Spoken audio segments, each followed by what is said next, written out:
Chapter 261, Confrontation. Within moments, Kurofu and three other Iwagakure Jonin, backed by a swarm of lower-ranked shinobi, shook off the pursuing Konoha Jonin and closed in on Kurokawa Ichiro. The Konoha Jonin tried to intercept them, but at Nathan's signal, they broke off the chase and turned instead to subduing the scattered Iwagakure foot soldiers. On Nathan's side, 6 Iwagakure Jonin stood ready. Only Kurokawa Ichiro and Kurofu held true Jonin ranks. The other 4 were special Jonin, their abilities only marginally above those of Kanhara Nobunaga and his peers. Worse, each bore fresh wounds from their skirmish with the Konoha operatives. Nathan, however, felt no doubt. He'd already slain numerous Iwakure lower ninjas in his advance, and he knew that if he could defeat these 6, the morale of the rock ninjas would shatter, and victory would be his. Nathan's gaze swept across the 6 figures closing in on him. His eyes flickered open to reveal twin crimson Sharingan, each pulse radiating an icy intent. A collective chill ran through the rock ninjas, but these were veterans hardened by countless battles, and they refused to be cowed. In a single, coordinated move, they struck. 2 of them launched kunai aimed straight for Nathan's vitals. Another pair roared, Earth-style, turbo spear, as jagged rock spires tore through the earth to pin him in place. Kurokawa Ichiro formed swift hand seals, unleashing an unfamiliar fire-style jutsu that manifested 6 human head-sized spheres of flame, hurling them at Nathan from all angles. Meanwhile, Heifeng's skin darkened to a mottled gray-brown, and he lunged forward like a cannonball, fist drawn back for a devastating punch. Despite the relentless onslaught, Nathan remained perfectly composed, his calm barely disturbed as he prepared to respond. Nathan's Sharingan whirled to life, capturing every detail of the battlefield in an instant as his mind raced. His reflexes hit their peak, allowing him to calculate each kunai's trajectory and anticipate sudden shifts. He blinked through space, narrowly evading both the whistling blades and jagged spikes bursting from the earth beneath him. Kurokawa Ichiro's massive fireball slammed into Nathan's own condensed inferno, his fire-style, Phoenix Fairy technique, and erupted in a blistering explosion. The final threat came from Heifeng, whose earth-style ninjutsu warped and reinforced his body into living rock. Nathan refused a head-on clash. With a swift gesture, he unleashed his Sharingan's genjutsu, ensnaring Heifeng in place. Though it unfolded in the blink of an eye, Nathan's full-court counterstrike shattered the coordinated assault of 6 Iwagakure Jonin, leaving them disoriented and defeated before they even knew what hit them. Nathan didn't hesitate. In one seamless motion, he wove hand seals and unleashed his ninjutsu, Wind Release, Wind Blade. A meter-long sliver of razor-sharp air sliced forward, aimed squarely at Heifeng, who stood frozen. Nathan had 2 goals: seize the rare opening and gauge the strength of Heifeng's earth-release defenses. Just then, Kurokawa Ichiro sprang into action, yanking Heifeng sideways and narrowly avoiding the Windblade's arc. Nathan's suspicion was confirmed. No one could endure that attack head-on. Ichiro had seen the Windblade's power before, and Nathan trusted his judgment, yet he held back on relying fully on that intel until he could verify it for himself. As Ichiro shepherded Heifeng to safety, the 4 remaining Iwagakure Jonin reacted in unison. 2 wove seals of their own, attempting to seal off Nathan's escape routes, while the other pair charged in with direct assaults. Nathan's Sharingan whirled to life, and with cat-like grace he slipped between 2 surging streams of chakra, keeping himself 1 step ahead of the incoming jutsu. Nathan's heart quickened as 2 Iwagakure Jonin closed in on him.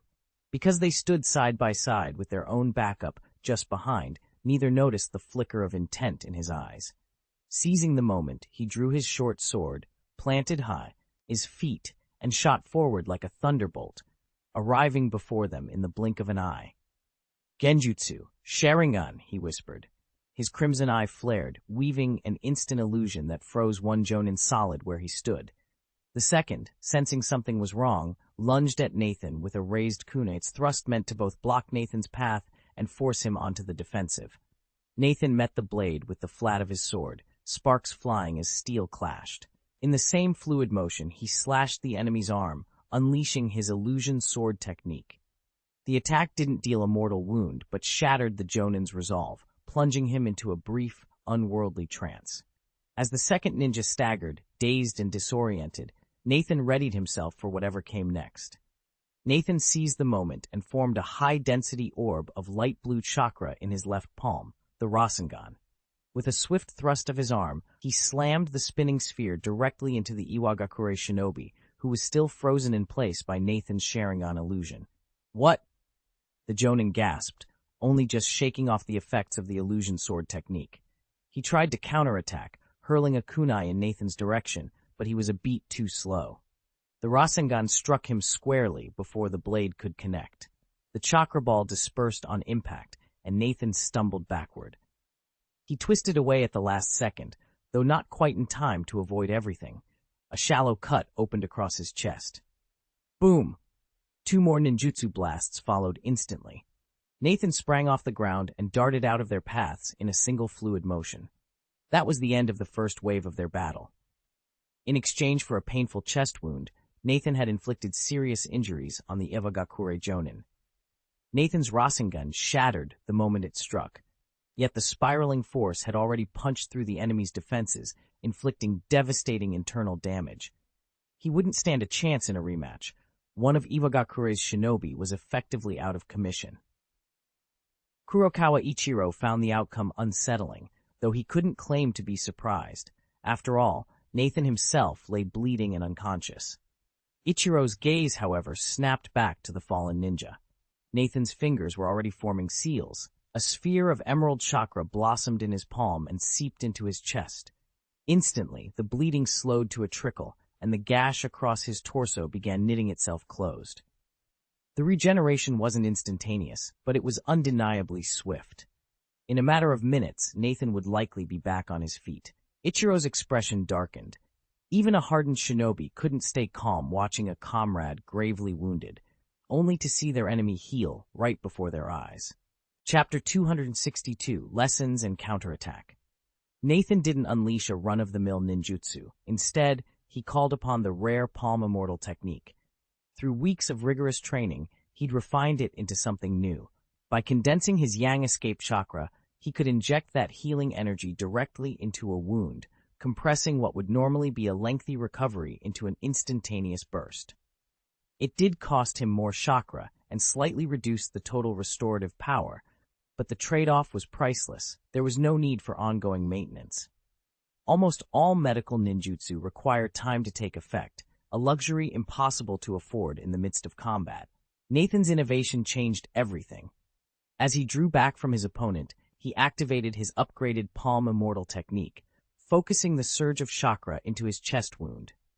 In an instant, the bleeding stopped, and the gash began to close, knitting itself together at a steady, reassuring pace. As Ichiro Kurokawa had predicted, his chest wound would knit itself closed in just a few minutes, restoring him to full strength. That certainty, that he would recover, was exactly why Nathan was willing to trade blows.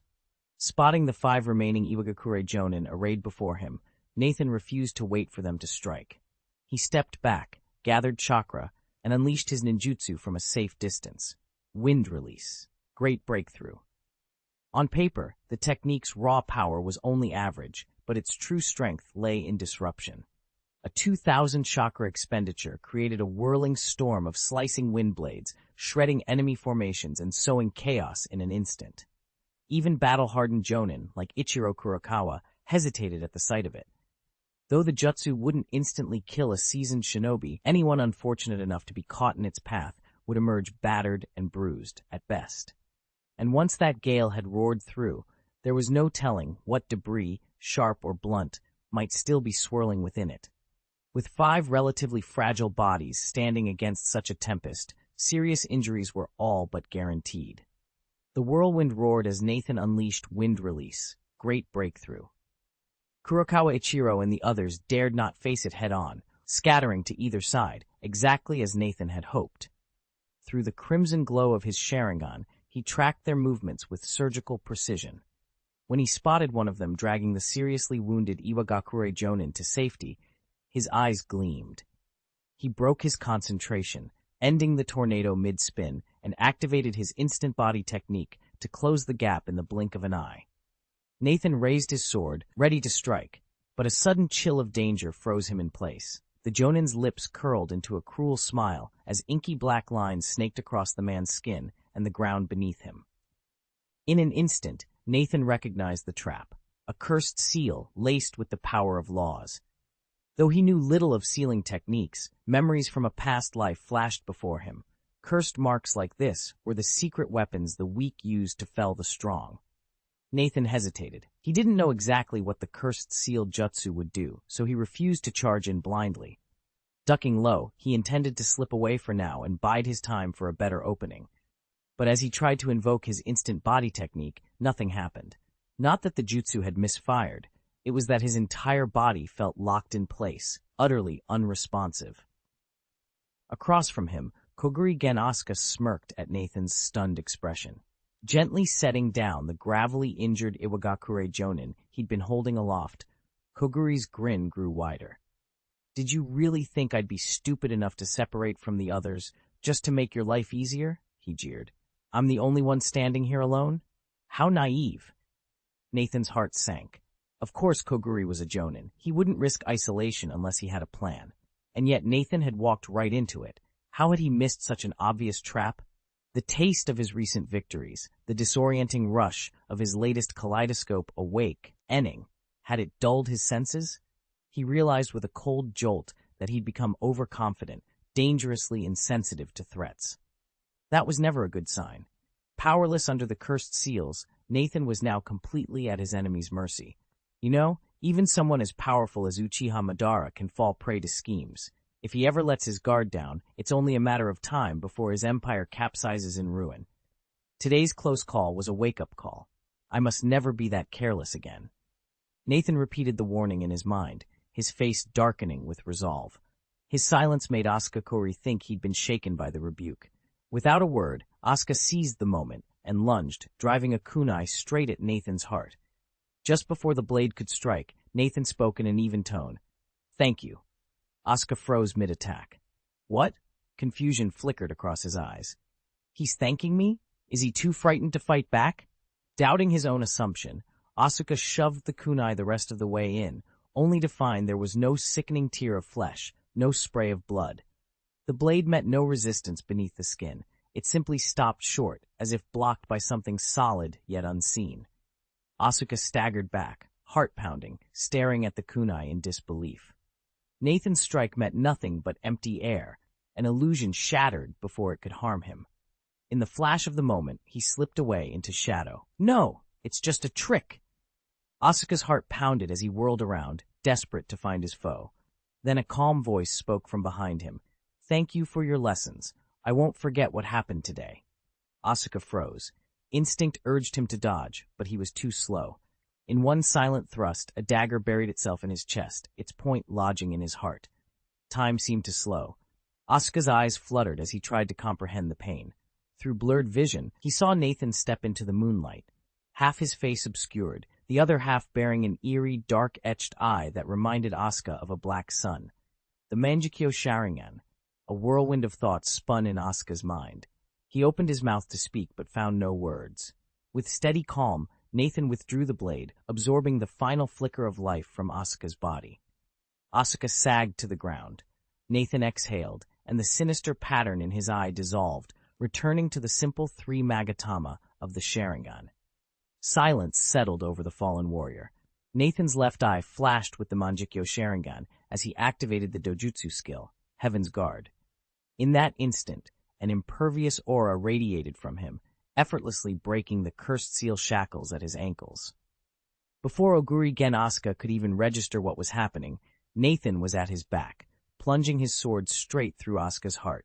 Though Heaven's Guard isn't designed for offense, Nathan had demonstrated that, in skilled hands, it could be brutally effective. No sooner had he dispatched Asuka than 4 Iwagakure Jonin charged toward him. Without hesitation, Nathan raised a hand and wove the seals for fire style, great fireball technique, twice in rapid succession. Massive spheres of flame erupted and crashed into the fallen Asuka, and the injured Iwagakure shinobi sprawled on the ground.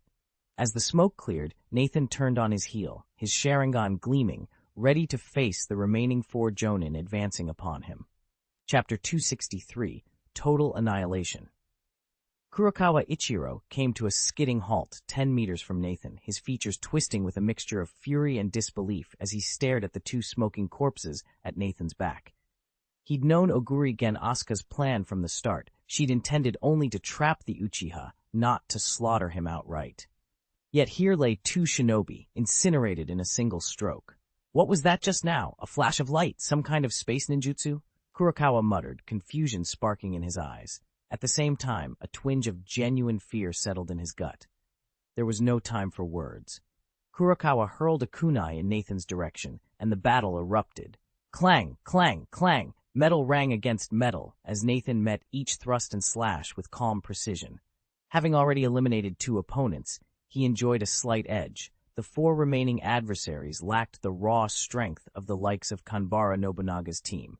Though Nathan had vowed not to unleash his Mangekyo Sharingan this time, he knew that would be unnecessary if he maintained the initiative. Less than a minute into the skirmish, an opening presented itself.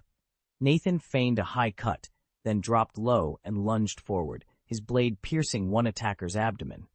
The man staggered, crimson blossoming on his uniform as he collapsed to his knees, gasping for breath. Kurokawa hesitated at the sight, uncertainty flashing across his face. Nathan straightened, sword still embedded in the wounded shinobi, his dark eyes cold and unyielding.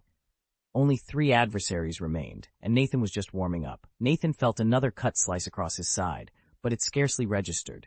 His chest wound had already knitted closed in minutes. This superficial gash was nothing. With a fluid motion, he slipped away from Haifeng's devastating punch, brought his hands into a seal, and unleashed the Palm Immortal technique.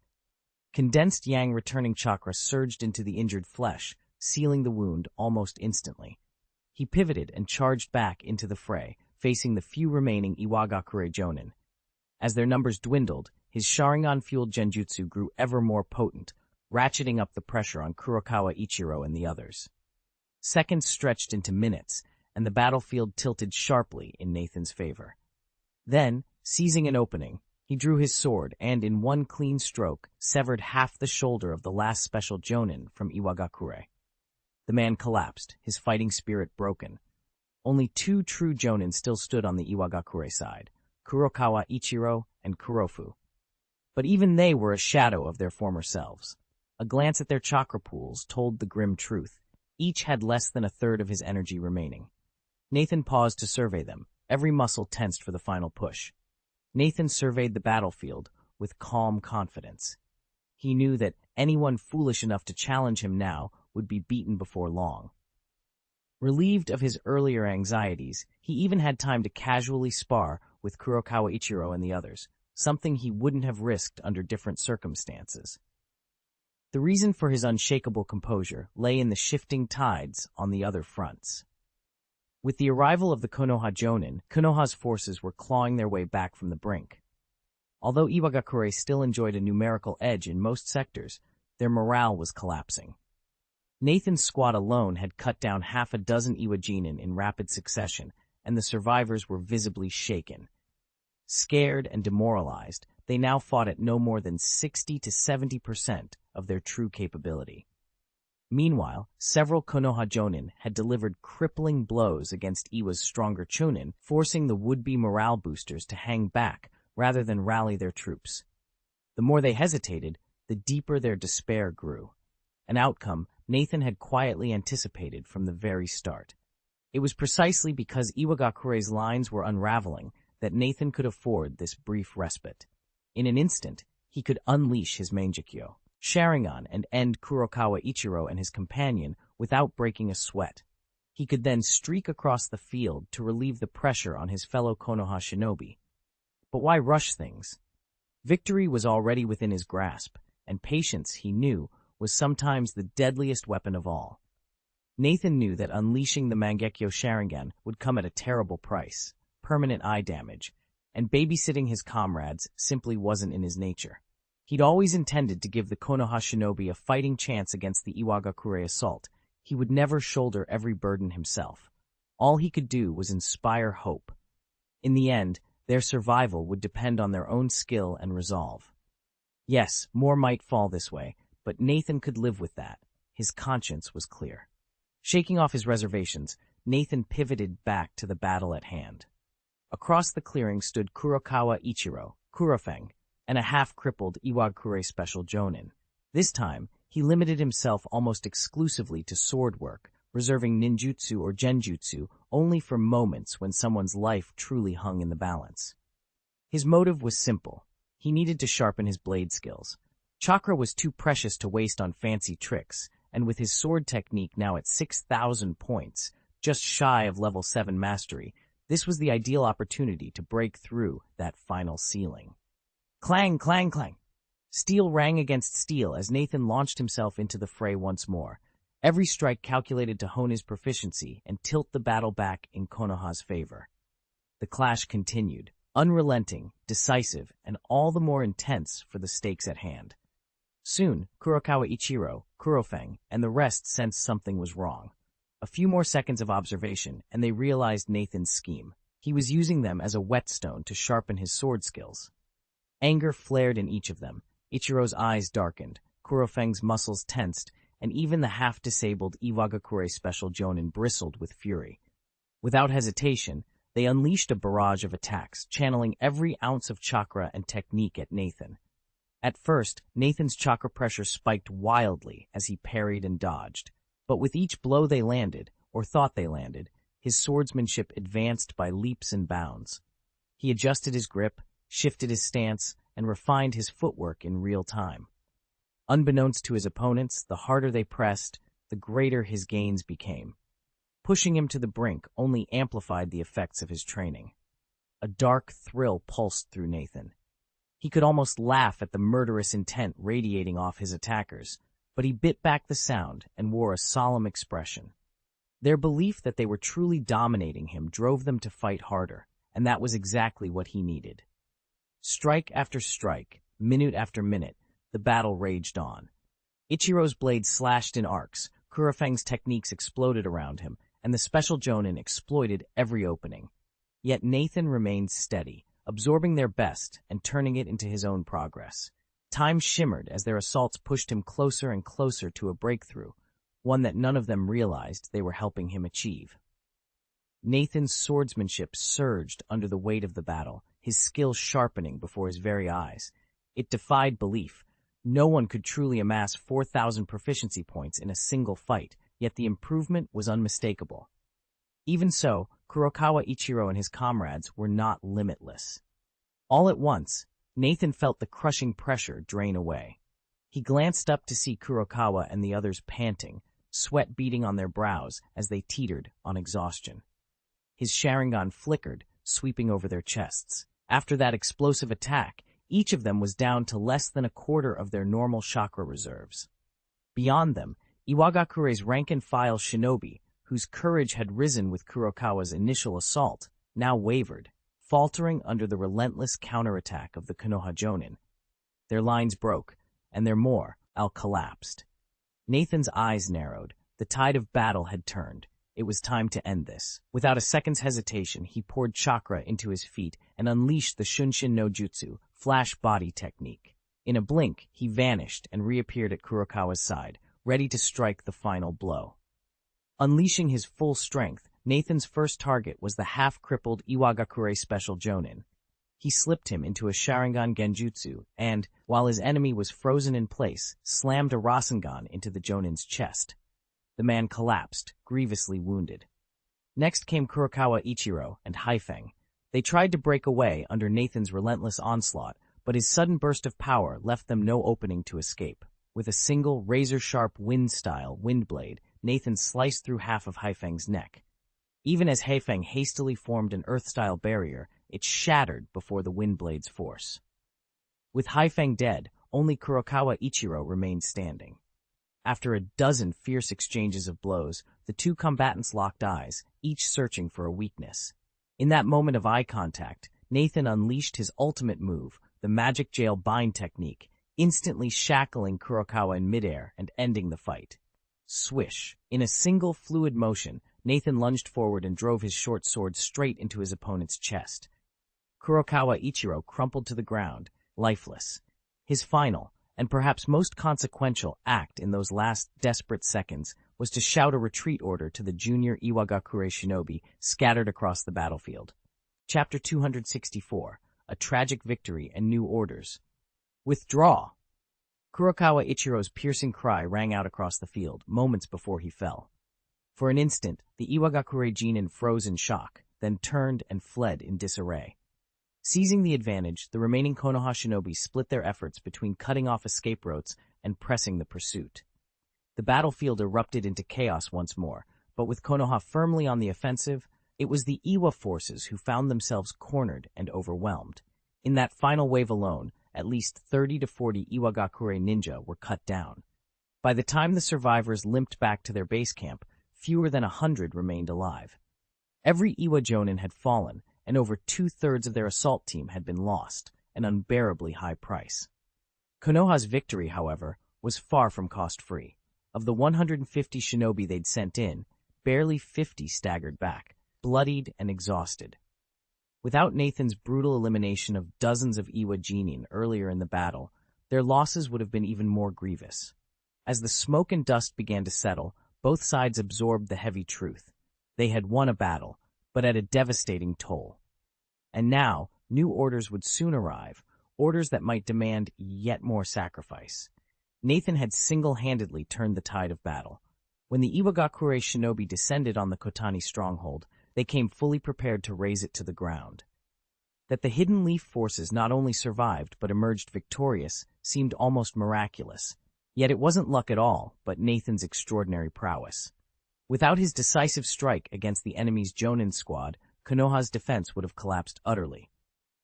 Now, in the aftermath of that bitter triumph, every ninja, from seasoned Jonin to fresh-faced Jainin, regarded Nathan with a mixture of awe and gratitude. They whispered of his power, of how he had saved them all. He scarcely noticed. Nathan answered to no one but himself. Cross him, and you might as well be your own worst enemy.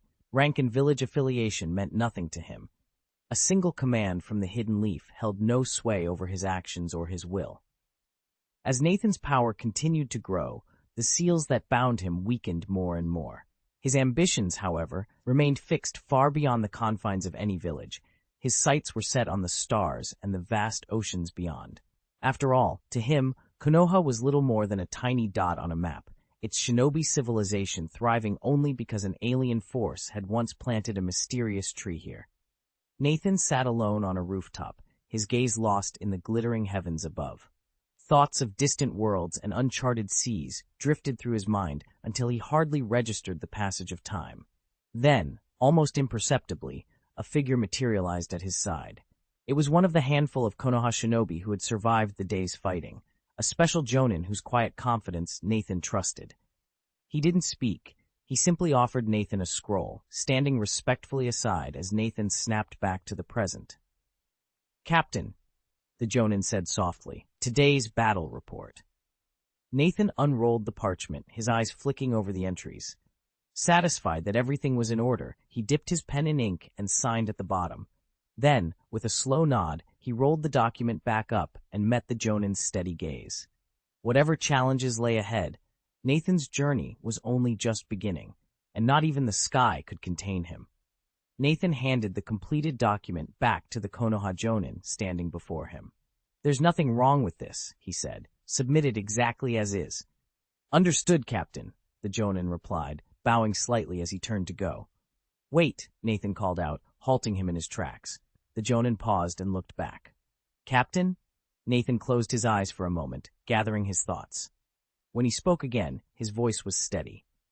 "When you file the combat report, include one critical detail. The Xiaotani village stronghold cannot be held. Request an immediate evacuation." The Jonin's expression stiffened, and he hesitated. "Captain, are you certain you want me to say that?" Nathan nodded once, deliberately. "Yes, say that I ordered it." There was a heavy silence as the Jonin processed the command. Then he bowed his head. "I understand, Captain." With that, he vanished in a blur of movement, employing the body flicker technique to depart. Nathan watched the spot where the Jonin had stood, fully aware that by insisting on this evacuation order, he was risking Konoha's senior official's harsh judgment of him. Yet the decision had to be made. Nathan didn't really care about his latest evaluation. No matter how low the score, his Uchiha heritage under the current Konoha leadership guaranteed he'd never get the opportunities other clans did. So why pretend? He might as well do exactly what he wanted. He'd volunteered to garrison the Shoutani village outpost. Well, volunteered was a stretch, but that was how he'd put it. Truth was, he didn't want to become the village's one-man army.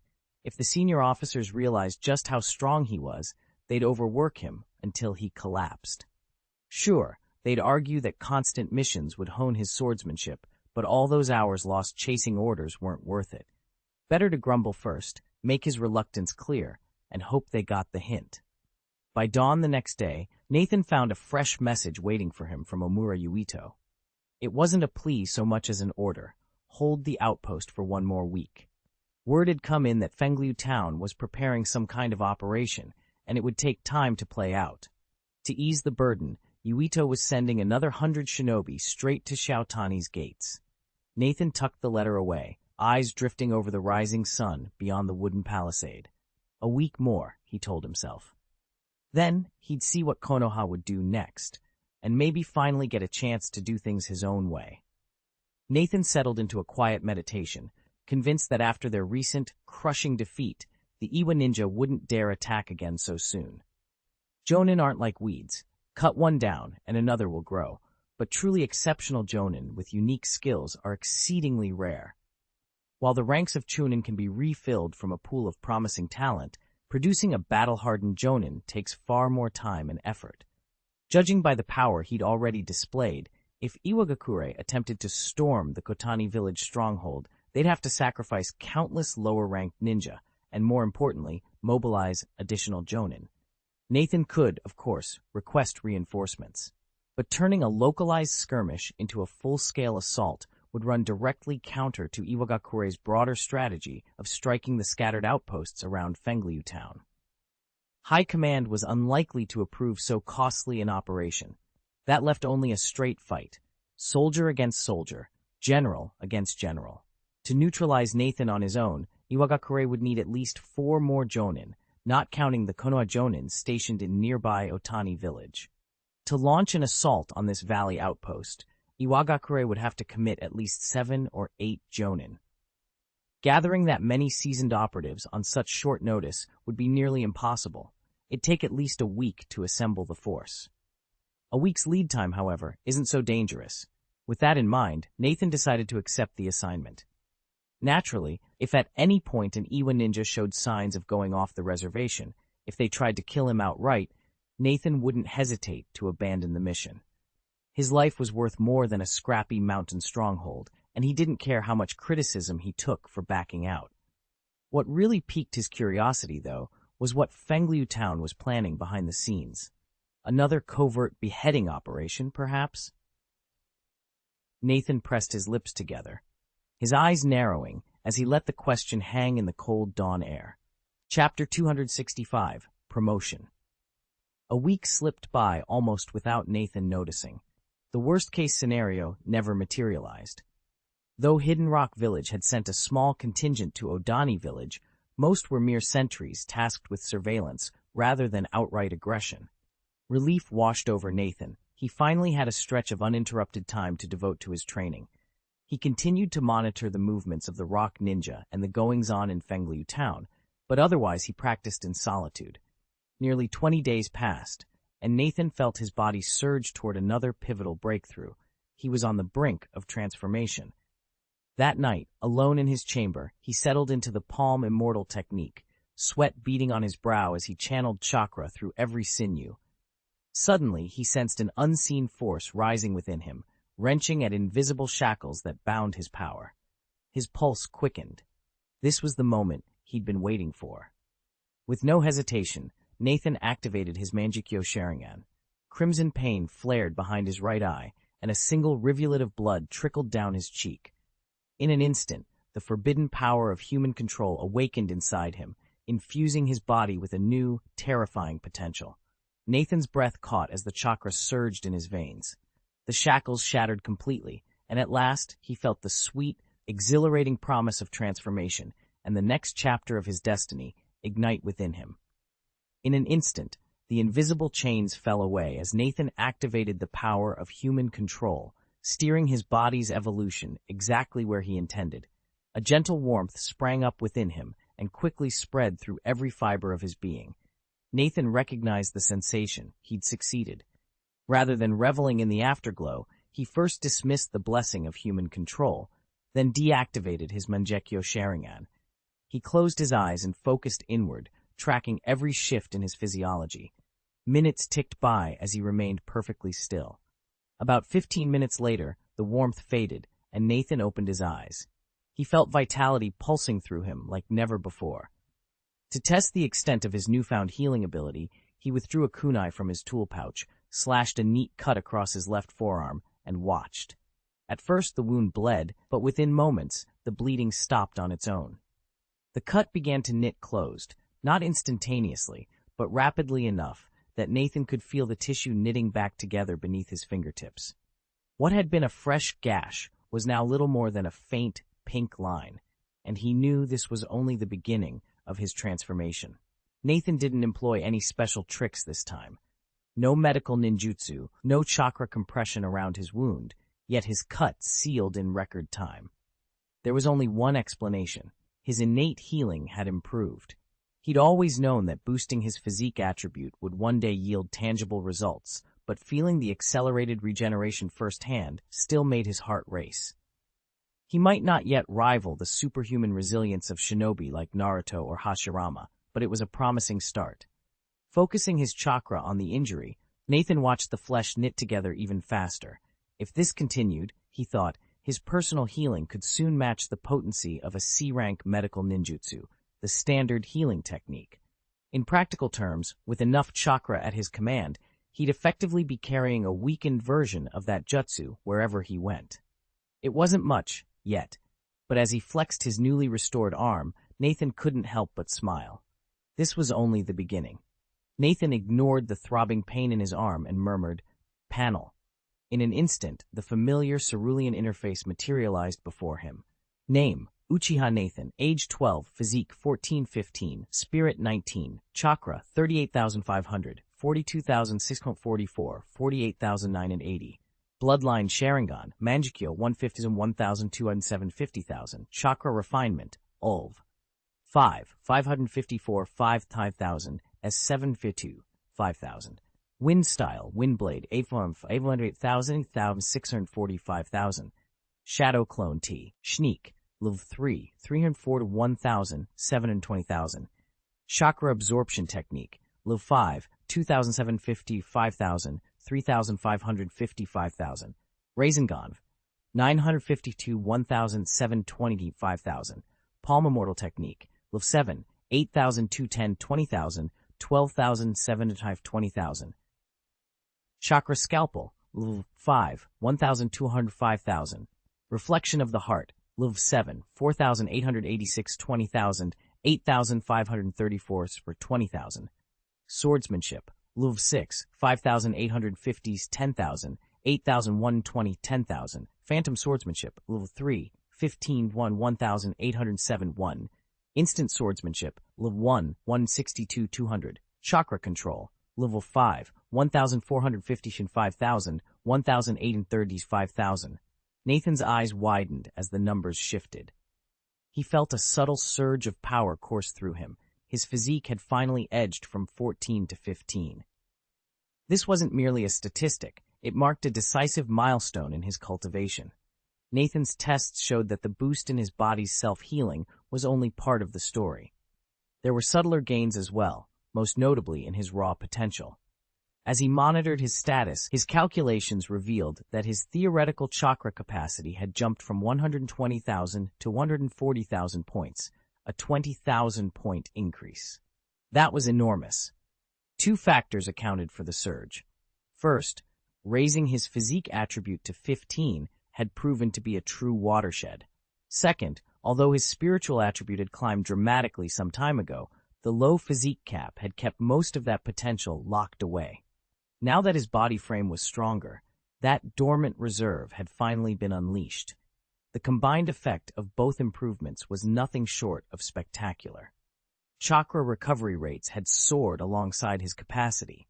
Before, outside of the 18,000 points he restored each day by running the chakra refining technique for 9 hours straight, his body could only regenerate about 67,000 points on its own over a full day.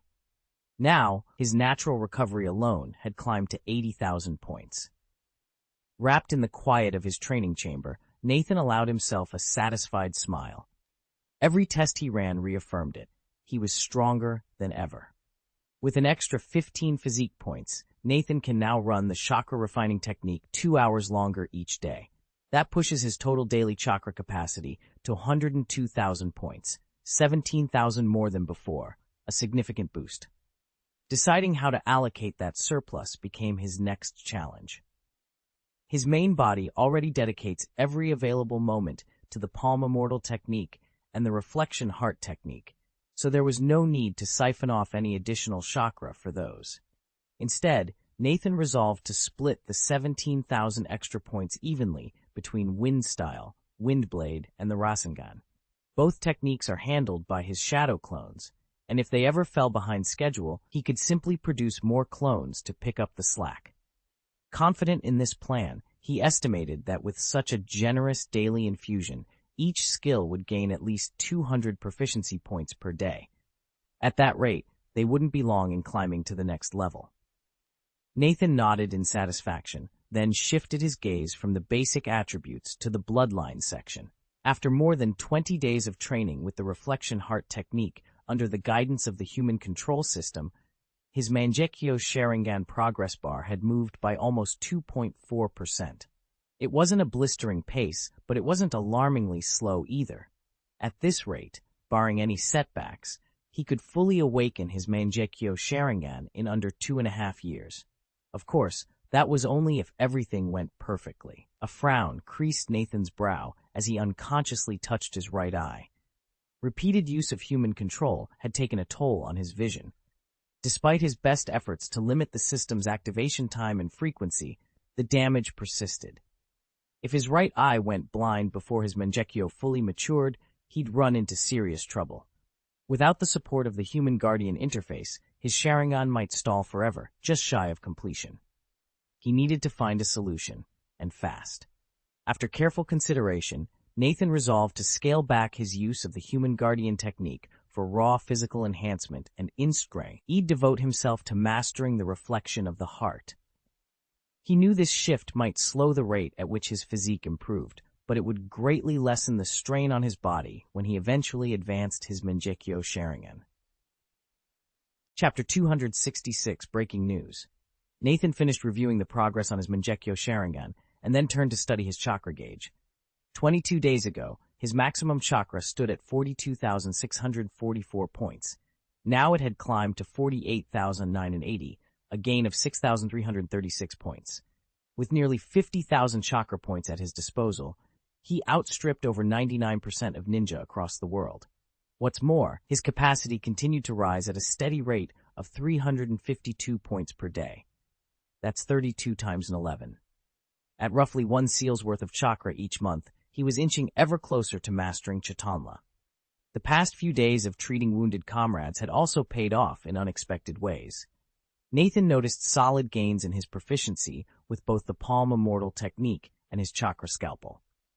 The first skill, long the cornerstone of his physical training, saw only a modest bump, in part because he'd already poured so much effort into it. But the chakra scalpel had jumped from level 4, 922,000, to level 5, 1,200 to 5,000, even though he hadn't set out to grind it. That bit of passive growth left him quietly impressed. Nathan felt the familiar surge of chakra humming beneath his skin as he once again wielded the chakra scalpel. It sliced through the air more swiftly than ever, its precision honed by countless battles and rescue missions. His repeated use of this technique had not only quickened his reflexes, but also tightened his control, equally effective whether he was fending off foes or administering life-saving cuts. In the past 20 days alone, his skill levels had climbed noticeably. His basic swordsmanship had advanced from level 6 with 5,850 10,000 proficiency points to 8,120 10,000, less than 2,000 points shy of level 7. His illusion swordsmanship was even closer to its next rank, jumping from level 3 at 15,000 to 871,000. Unfortunately, the instant swordsmanship technique he developed alongside illusion swordsmanship remained stuck at level 1, 162,200. Without a proper conduit, namely the legendary Kusanagi sword, his short blade could not channel chakra effectively, and progress ground to a halt. Nathan sighed, knowing he'd have to keep searching before he could advance further. It had been a month since he'd last heard word from the Uchiha clan. Nathan tapped his forehead briefly, closing his mental proficiency panel. He lingered on the unfilled space where any new messages might appear, then shook his head. It seemed he'd have to wait a little longer for news, and for the Kusanagi to continue his journey. Nathan surveyed the training field by the dim glow of the lanterns. Although the rock ninja's sudden assault had thrown several of his carefully laid plans into disarray, he was pleased to see that his progress remained on track. Not bad, he thought, allowing himself a rare, satisfied smile. With that, he refocused. Closing his eyes, Nathan resumed his exercises, choreographed sequences of footwork, sword-play drills, and chakra control techniques he'd refined over weeks. It was well past midnight, yet he refused to call it a night. Mastery, he reminded himself, was born of relentless consistency. Any lapse now would only undo the gains he had fought so hard to achieve. As Nathan pushed his body to the limits, unseen forces were already in motion in Fungliu town. Under the cover of darkness, allied shinobi prepared to launch the operation he had helped plan. Several hours later, Nathan finally surrendered to exhaustion. He pulled a thin blanket over his shoulders and slipped into a light sleep, curled by the edge of the training pavilion. But rest was short-lived. In the second half of the night, a tremor of violent energy jolted him awake. His instinctive hand darted to the short sword at his side. In a single fluid motion, he was on his feet, sprinting across the compound as the ground beneath him shivered. 3 graceful bounds carried him to the highest hill overlooking the village. There, he halted and scanned the sky. To the northwest, 20 kilometers away in the direction of Fungliu town, a surge of chakra flared like a second moon, its aura raw and devastating. Nathan's jaw tightened. He recognized that overwhelming power immediately, the explosive chakra signature of the four-tailed beast. The very essence of that monstrous creature was being unleashed somewhere beyond the horizon. His heart pounded. The mission had begun, but Nathan knew better than to rely on hope alone. He steadied his breath, tightened his grip on the hilt of his sword, and prepared to go to war.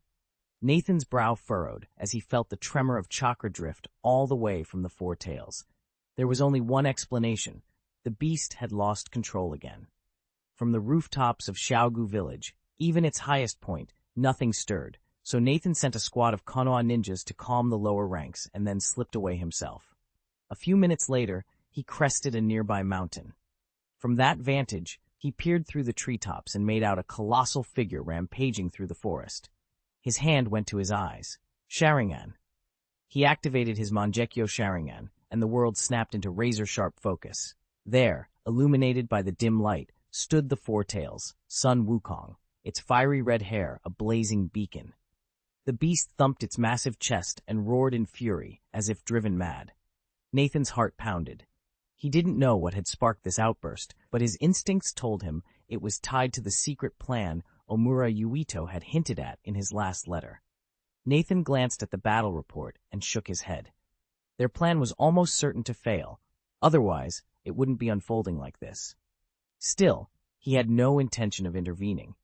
It wasn't his fight, and he simply didn't have the time. The target lay more than 20 kilometers away. By the time he arrived, the rock ninjas would have the area sealed off, making any rescue effort pointless. He'd even entertained the idea of capturing a tailed beast as a chakra battery, but he abandoned the notion almost as quickly as it formed. True, his Mangekyo Sharingan now let him seize control of a tailed beast, but he had no secure way to contain one. The moment he subdued it, he'd be sitting on a live grenade. On top of that, openly attacking the Four Tails would expose his Mangekyo Sharingan to every shinobi watching.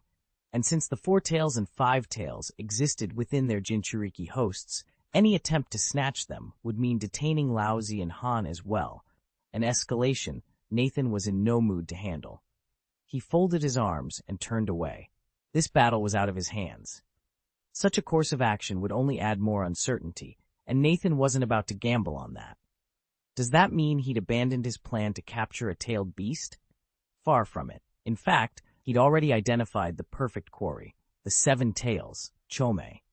Judging by the fact that the next known Seven Tails Jinchuriki, Fu, wouldn't be born for generations, and with no record of any other hosts in between, Nathan concluded the beast must currently be sealed away, most likely housed within a specialized artifact.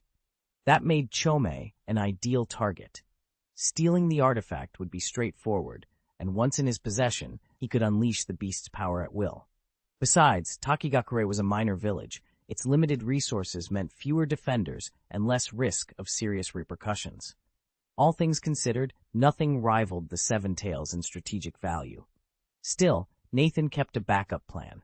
3 years from now, the Three Tails Isobu would be resurrected, and Nohara Rin, under covert orders from Madara Uchiha's Kirigakure Anbu, would become its temporary Jinchuriki. If securing Chome proved impossible, intercepting Isobu during that window would serve as an equally potent fallback. Either way, Nathan would ensure he walked away holding a tailed beast's power. Nathan watched as she offered herself to Kakashi, knowing that once she sacrificed her life, the three tails within her would enter the resurrection stage. At that moment, he could stealthily seize the wild-tailed beast, but its revival site remained a mystery, and he might never locate it. For now, his true prize remained the Seven Tails. Whether he planned to steal the Seven Tails or capture the Three Tails, he would have to wait until the Great Ninja War ended. There simply wasn't time to act amid the fighting. Given the war's current momentum, it should be over within 6 months, leaving him free to pursue his goals. With these thoughts racing through his mind, Nathan closed his Mangekyo Sharingan and activated his 3 Magatama Sharingan, scanning the horizon as he waited for the outcome. Chapter 267, News and Evacuation. 2 hours later, a massive sealing array blazed to life. The colossal form of the Four Tails writhed and contracted under its power, then, rather than vanishing, was forced back into Laozi's body. From a distance, Laozi looked so small that Nathan could only stare as the beast abruptly disappeared. As the oppressive aura faded, Nathan eased his gaze and made his way back to the Odani village command post. "Captain, any news?" A group of Konoha shinobi called out as he arrived. Shaking his head, Nathan offered only the barest explanation. "The Four Tails from the Hidden Rock village lost control. Get the patrols and guards in place, then stand down for rest. We'll sort out the details tomorrow." The elite Jonin glanced at one another, then saluted and departed. No one here still saw Nathan as a mere 12-year-old. His growing power and decisive control had long since earned their respect and their obedience. Nathan paused, letting the weight of his words settle over the room. Though several officers still exchanged skeptical glances, no one dared challenge him.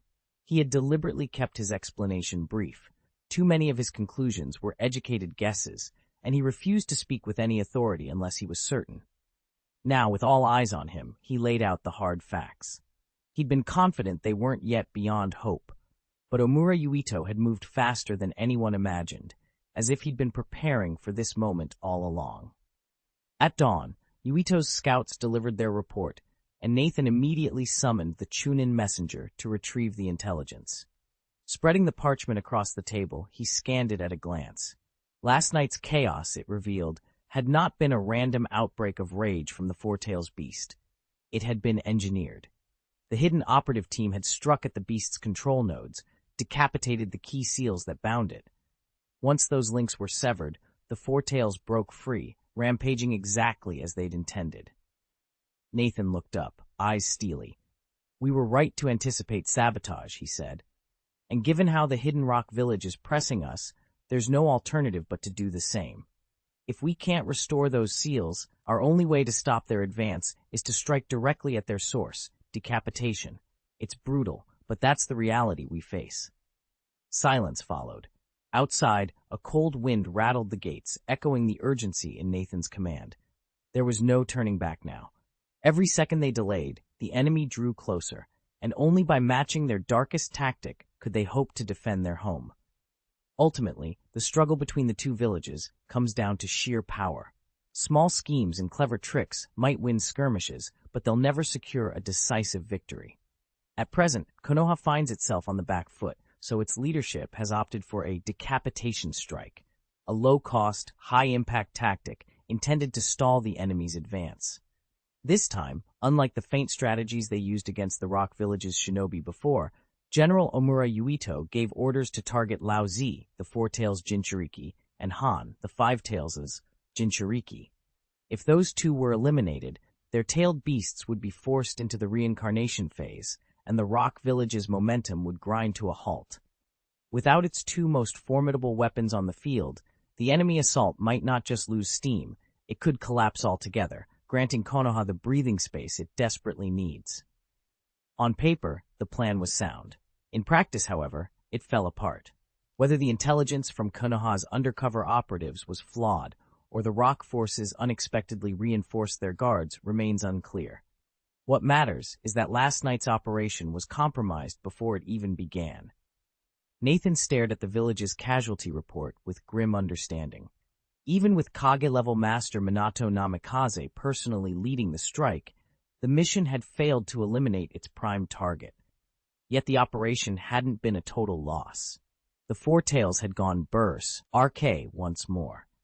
The rogue Biju's rampage came at a terrible price. 2 true Jonin and 4 special Jonin sacrificed their lives to contain it, but the losses suffered by the Stone Village dwarfed those sacrifices. The mission planners had anticipated the Four-Tails' volatility and deliberately stationed its hosts, Lao Zi and Han, on opposite ends of the encampment. In theory, distance would have prevented the beast's full power from engulfing them both. In practice, nothing could stand against a creature the size of a mountain. By the time the sealing team restored control, the Four-Tails' destruction had already claimed well over 200 Stone Village shinobi. Nathan closed his eyes, remembering why so many villagers loathed the Jinchuriki. It was one thing to accept a legend, another to face the horror of a friend or family member crushed under the rampage of a tailed beast. Grief turned to fury, and fury to prejudice.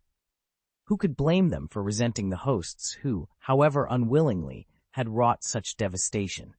He straightened, resolute. If hatred was born of fear, understanding might yet temper it. But first, there would be blood to mourn, and bridges to rebuild. Nathan couldn't shake the thought that a Jinchuriki's hostility toward villagers was almost inevitable. After all, how many had managed to keep their powers in check when surrounded by fear and suspicion? He sighed, chastising himself for wandering into speculation.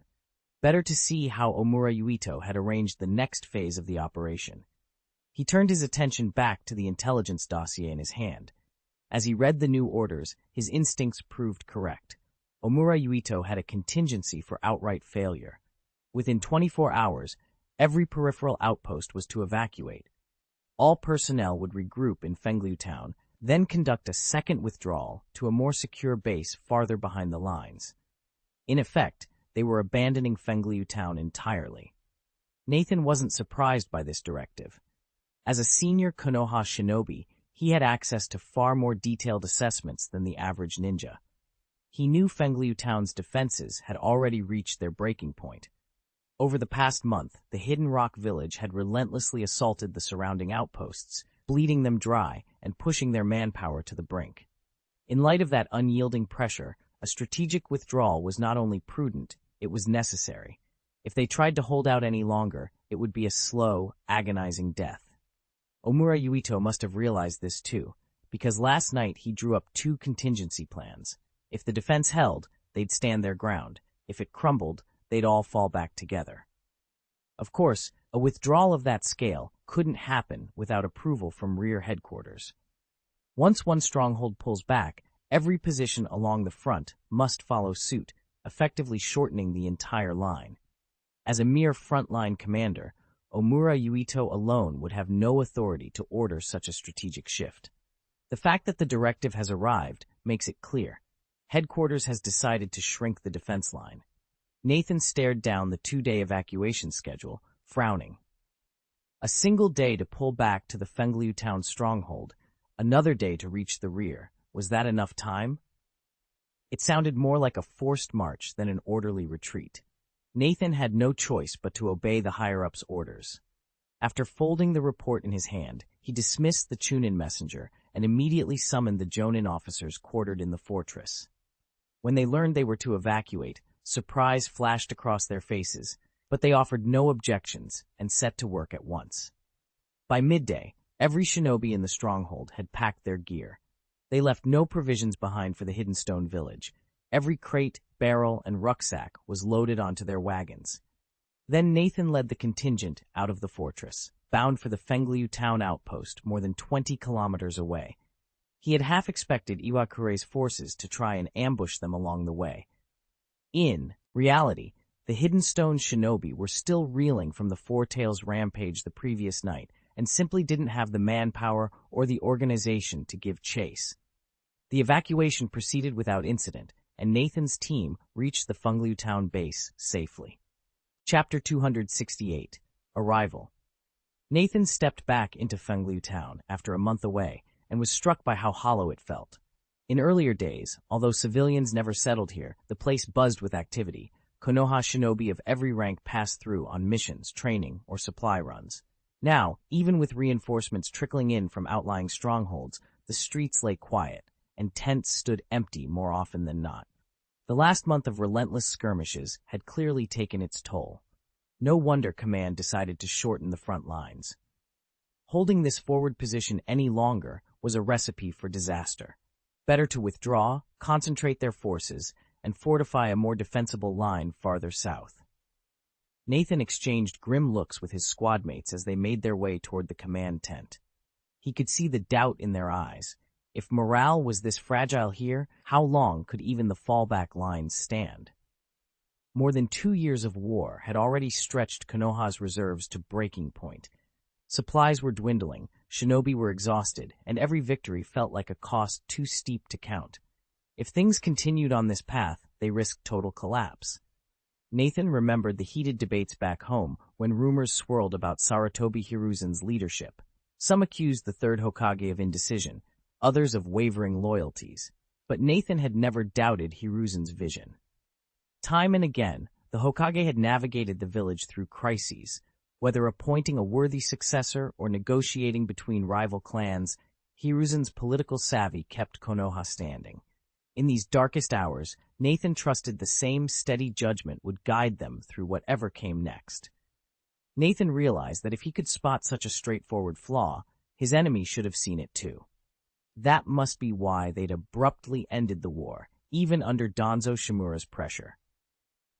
Shaking his head to clear the thought, he turned and headed back to his quarters, determined to make the most of his remaining daylight for training. He had a strategy session scheduled for that evening, but he figured the responsibilities would be divided among the group. With so many shinobi traveling together, security was paramount, and as a high-ranking jonin, he'd undoubtedly be assigned multiple guard details. That would leave him little time to hone his own skills. Better to train now, while he still could. The afternoon slipped away in the blink of an eye. By the time dusk settled over the village, Nathan strode into the conference hall. He paused at the doorway, taking in the assembled jonin. Few faces were familiar. Most were strangers, probably the reinforcements who'd been stationed at the outer stronghold. The comrades he'd once known were notably absent, the casualties of the recent battle. As the torches flickered along the walls, Nathan steeled himself for the meeting and for the challenges still to come. Nathan paused for a heartbeat before strolling over to his seat as if he owned the place. A few jonin nodded in his direction, and he acknowledged each of them with a crisp bow. Others glanced his way with barely concealed curiosity, but he paid them no mind. Once Nathan settled in, more shinobi filled the room until almost everyone was present. At last, Yuito Omura entered and wasted no time on small talk. He stepped to the front, cleared his throat, and began assigning tasks in his trademark no-nonsense tone. Nathan listened intently, though he wasn't surprised by the outcome. He was named to the high-risk reconnaissance team. Omura's decision had less to do with scouting prowess and more to do with protection. A squad of Hyuga clan ninjas would spearhead this mission, and Nathan's real duty would be their bodyguard, even though officially he'd handle intel gathering. That suited Nathan just fine. The mission promised danger, yes, but his role was straightforward, with little room for complications. He accepted on the spot. Once every shinobi's mission was clear, and no one had questions, Omura dismissed the meeting. It had been the shortest briefing Nathan had ever attended. He allowed himself a small smile. Efficiency, he thought, was a shinobi's greatest weapon. After the strategy session ended, Nathan stepped out and headed straight for his next partner, a special jonin of the Hyuga clan and an old acquaintance. "Linguo," he called. Hinata Linguo looked up, his pale eyes widening in recognition. "Nathan," he greeted, lifting a hand. Nathan couldn't help but think how lucky Linguo was. After months of high-risk reconnaissance missions, work the Hyuga excelled at, he was still alive. It wasn't sarcasm or disdain, just respect. Surviving that long in enemy territory was no mean feat. They exchanged a quick rundown of the current situation, then hoisted their packs and mounted their horses. Leaving Fengliu town behind, they set out toward the rear stronghold. As the scouting element, they always departed ahead of the main force, mapping the terrain and relaying updates as they went. So far, Nathan's cautious optimism seemed justified. The shinobi from Iwa had made no move to intercept them. With Linguo by his side, Nathan felt more confident than ever that they'd reach the stronghold safely, and in time to give the army the information it needed. From the moment the enemy strongholds converged on Fengliu town, the Iwagakure shinobi never once tried to stop them. And now, as that same force prepared to withdraw, still no one stepped forward to give chase. Only then did Nathan finally see Omura Yuito's plan in full. By squeezing the timetable so tightly, Yuito had effectively warned the Iwa forces off pursuit. It made perfect sense. In less than 24 hours, the Iwagakure troops had barely contained the four-tailed Jinchuriki's rampage. Could they really have reorganized fresh units overnight to shadow a retreating army? Of course not. Omura had anticipated every contingency, staking out the roads, posting his own guards, guaranteeing the enemy's safe passage. No snap order from Iwagakure could have redeployed thousands of shinobi on a moment's notice. And the idea of sending a small detachment to delay them? Utterly absurd. After all, Namikaze Minato himself was a one-man army. He could hold off 100 foes. Nathan, too, wouldn't blink at cutting through a squad of 7 in and out before they knew what hit them. Every relevant report, troop dispositions, logistical plans, retreat routes, sat neatly on Commander Iwagakure's desk. Unless the commander had completely lost his wits, there was absolutely no chance they'd try to intercept now. Nathan felt a wave of relief wash over him, and he decided to use the journey ahead to refine his palm immortal technique and further strengthen his body. Hyuga Linguo watched his quiet concentration with deep curiosity, but, out of respect, never pressed him for details. Still, whenever she activated her Byakugan to survey their surroundings, she couldn't help but be astonished by the disparity in his power. Just 4 months ago, Nathan was strong by ordinary shinobi standards, but now his chakra reserves had nearly doubled, and a subtle, oppressive aura clung to him. Linguo was convinced that within the entire Fengliu town stronghold, only the yellow flash, Minato Namikaze, might rival him, and her instinct proved accurate. Looking beyond Fengliu town to all of Konohagakure, Nathan could identify only 3 shinobi who still outclassed him: the 3rd Hokage Sarutobi Hiruzen, Minato Namikaze himself, and the 3 Otsutsuki ninjas. Everyone else, including Danzo, fell far short. In fact, even those legends might struggle to bring Nathan down. Before he lost vision in his left eye, Nathan's mastery of the Heavenly Guardian technique made him all but invincible. Compared to the other elite shinobi, his only real weakness now is a missing foundation, the breadth of ninjutsu he's learned and full development of his other chakra natures. Once he closes those gaps, he'll truly stand among the Kage-level elite. And when he evolves his Manjikyo Sharingan into its eternal form and perfects Susanoo, even a united front of the 5 Ka, Ji may prove no match for him. That day isn't far off. "Nathan, we're here." Hinata Linguo's voice broke through his reverie. Chapter 269, A Swift Half-Month. By the following afternoon, Nathan and Hyuga Linguo arrived at their new base of operations, Shuanghei Town, a modest settlement on the plains about 100 kilometers behind Fengliu town. Two rivers, the town's namesake twin rivers, flow together just outside its walls.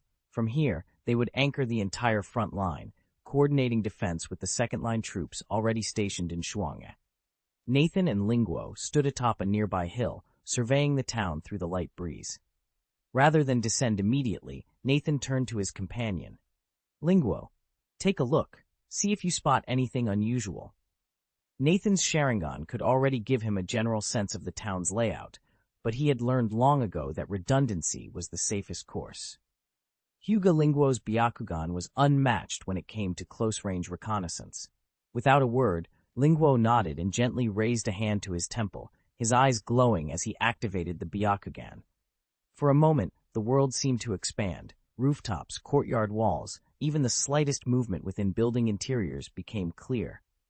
Lingguo swept the vision from left to right, checking for hidden enemy scouts, traps, or any signs of sabotage among the town's defenses. Nathan stood patiently, arms folded, watching his partner's concentration. After a tense minute, Lingguo blinked and lowered his hand. All clear, he reported softly. No ambushes or suspicious activity. The old embankments and watchtowers are intact, and I see no enemy presence in the outskirts. Nathan allowed himself a small nod of approval. Good. Let's head down and meet with the second-line commander. We'll finalize the defensive layout and get everyone briefed before dusk. Together, the two shinobi turned toward the winding path that led into Shuanghe town, ready to transform this little riverside settlement into an unbreachable fortress. Within seconds, the veins at the corners of Hinata Lingguo's eyes stood out, and a pale blue glow swept across his normally milky white irises, marked by a single dark tome. The Byakugan had awakened. Nathan spared him a quick look, then turned his gaze away. Across the clearing, Lingguo studied Shuanghe town through his Byakugan. After a moment, he deactivated the dojutsu, offered Nathan a firm nod, and reported, "No abnormalities." Relief washed over Nathan. "Excellent. Send word to the main force. Everything's clear here." "Right away." Lingguo retrieved ink and parchment, swiftly summarizing their status. From beneath his cloak, he then produced a small, bright green bird no larger than his palm. He secured the message to its metal leg ring and released it with a gentle toss. The messenger bird fluttered up, circled 3 times, let out a sharp cry, and then shot off toward the rear lines. Though it possessed no offensive ability, this summoned Konoha bird was invaluable for delivering updates across the battlefield. Once the messenger hawk vanished beyond the treetops, Hyuga Lingguo relaxed his tense gaze and turned toward Nathan, pointing toward the distant sprawl of Shuanghe town. "Nathan," he asked, "shall we head there now?" Nathan paused, weighing his options. After a moment, he shook his head. "Let's hold back. We'll wait for the main force and move in together." He wasn't worried about hidden dangers in Shuanghe town. Between his Sharingan and Lingguo's Byakugan, any ambush or deception would be spotted long before it became a problem. His real concern was bureaucracy. Although their reconnaissance team carried valid passes, the town guards would still pore over the paperwork, costing precious time and energy. Better to let the full army arrive, handle their own inspections, and then fan out as one unified force. Dusk settled over the valley about 2 hours later, and the rhythmic rumble of wagon wheels rolled in on the evening air. Emergent lantern light glinted off armor plates as row upon row of shinobi marched into view. This was no ragtag militia. These men and women had trained harder, endured more, and possessed far greater stamina than any ordinary soldier. Now fully assembled, they formed a living wall of readiness, poised to move on Shuanghe town at Nathan's signal. Otherwise, hauling this volume of supplies from Fengliu town over 100 kilometers away would have taken at least 2 or 3 days. Yet they managed it in just over 10 hours, an impressively swift feat. As the convoy neared its destination, Nathan and Hinata Lingguo emerged from the ranks, presented their credentials, and slipped back into the column. The larger force pressed on, and before long they ran into a patrol from Shuanghe town. A brief negotiation ensued. Nathan had to admit there was a real perk to traveling with so many troops. He no longer needed to worry about logistics or permissions. There were officers assigned to handle every detail. Within minutes, the talks were finished and the gates of Shuanghe town opened to them. Stepping inside, Nathan glanced around at the bustling settlement, noticeably larger than Fengliu town. He murmured to himself, "I wonder how long this place can hold out." Time, however, had a way of slipping by. In what felt like the blink of an eye, 2 weeks passed. Since their arrival in Shuanghe town, the war had seemed a distant rumor. Nathan hadn't received a single combat order in all of those 14 days. Nathan knew better than to be lulled into complacency. The calm that had settled over the territory for the past 2 weeks was nothing more than an interlude, one born of the rock shinobi's need to consolidate their newly captured lands and reinforce their defenses. As soon as those fortifications were in place, fierce counterattacks would surely follow. Still, this rare breather afforded him uninterrupted time for training, and he refused to squander a single moment. From dawn until dusk, he was either immersed in drills or on his way to the training grounds, moving with relentless purpose. His comrades had grown accustomed to his rigorous schedule.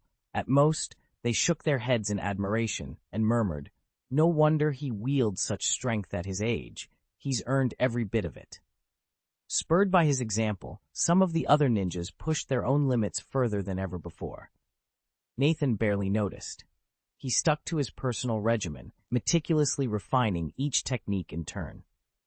That evening, he climbed a gentle rise just beyond Shuanghe town. Atop a massive boulder, he settled into the lotus position as twilight deepened around him. With eyes closed and breath steady, he invoked the reflection heart technique, cycling through its precise mental patterns. Each repetition coaxed closer to its next stage of evolution. In the hush of dusk, Nathan held himself poised on the brink of transformation, ever focused, ever determined. Nathan sat perfectly still, his attention fixed inward, while in the forest just behind him, 4 shadow clones sprang to life. Each clone took up its own clearing, furiously practicing wind style, wind blade, and the Rasengan. Unlike Nathan's serene stillness, the woods reverberated with bursts of rushing wind blades and the muffled detonations of Rasengan impacts. Trees stood pockmarked, and the forest floor bore craters, as though a small-scale war had erupted among the clones. Despite the chaos, Nathan remained oblivious to the noise. A painter stumbling upon this scene would have marveled at the contrast between motion and stillness, yet no one dared breach his training ground. After an indeterminate span, Nathan's meditation on the reflection heart technique drew to a close. He opened his eyes, turned toward the forest, and, by thought alone, lifted the shadow clone technique. In an instant, his 4 duplicates flickered out of existence, leaving only the real Nathan in the silent clearing. The 4 silhouettes dissolved into swirling wisps of chakra smoke. In an instant, a torrent of training memories and battle experiences flooded Nathan's mind. He clenched his teeth, marshaling every ounce of willpower to push back the searing discomfort, and began sorting, cataloging, and absorbing the endless stream of knowledge. As he worked, 2 bars on his ability panel, Wind Style, Wind Blade, and Rasengan, shot upward, their proficiency levels climbing at an astonishing rate. Minutes ticked by in tense silence before, all at once, a bolt of clarity struck him. Nathan paused, heart pounding, as he let the insight settle in. His understanding of Wind Style, Wind Blade had leapt to an entirely new plane. Chapter 270, Getting Started. Panel. Nathan's eyes snapped open. He willed his proficiency panel into being, and the familiar pale blue interface shimmered before him. Name, Uchiha Nathan, age 12. Physique, 15. Spirit, 19. Chakra reserve, 54,964, 48,980. Bloodline, Sharingan, Manjikyo, 2,177, 50,000, 1,217. Skills, Chakra Refining Technique, Level 5, 939, 5,000. Wind Style, Wind Blade, Level 6, 1 10,000ths from Level 5. Shadow Clone Technique, Level 3, 965, 1,000. Chakra Absorption Technique, Level 5, 3,555,000. Rasengan, Level 6, 120 10,000ths from Level 5. Palm Immortal Technique, Level 7, 16,610, 20,000. Chakra Scalpel, Level 5, 1,205,000. Reflection of the Heart, Level 7, 11,414, 20,000. Swordsmanship, Level 6, 9,000, 10,000. Phantom Swordsmanship, Level 4, 350, 2,000. Instant swordsmanship 162 Sir 200. Chakra control level 5 2050. Perfect skills. Nathan's heart quickened. As he'd sensed during training, his wind style, Windblade, had just hit level 6. Although the gauge read only 1/10,000, this upgrade marked a significant milestone. He closed the panel and flexed his fingers, determination alight in his dark eyes. This was only the beginning. In addition to wind style, Windblade, Nathan's Rasengan, another technique he'd invested heavily in, had just broken through to level 5. His current proficiency stood at level 6, 120,000, and he felt confident enough to begin developing wind style, Rasen Shuriken. He had a firm grasp on both the Rasengan's core mechanics and the fundamentals of wind nature, so the basic requirements were already met. Although he knew there was still room for refinement, the underlying principles of the Rasen Shuriken were clear in his mind. All that remained was to follow them step by step. With that decision made, Nathan added the new skill to his daily training regimen. He redirected 5,000 chakra points from Windblade and Rasengan into Rasen Shuriken practice, planning to invest a total of 10,000 points each day. Given his solid theoretical understanding and disciplined approach, he was confident he'd breach the technique's threshold in short order. Once he mastered it, he would possess another S-rank forbidden move, one whose deadly power was beyond question. This would fully compensate for his lack of a heavy-hitting technique.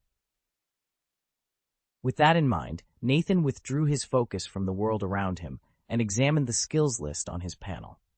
The Palm Immortal technique and the Reflection Heart technique were both increasing at a steady clip, about 240 proficiency points per day for the former and 192 for the latter. But his Shadow Clone technique had leapt ahead far more quickly. Because he'd been constantly summoning clones to practice Wind Style, Windblade, and the Rasengan, that skill was already at level 3, with 965 out of 1,000 points.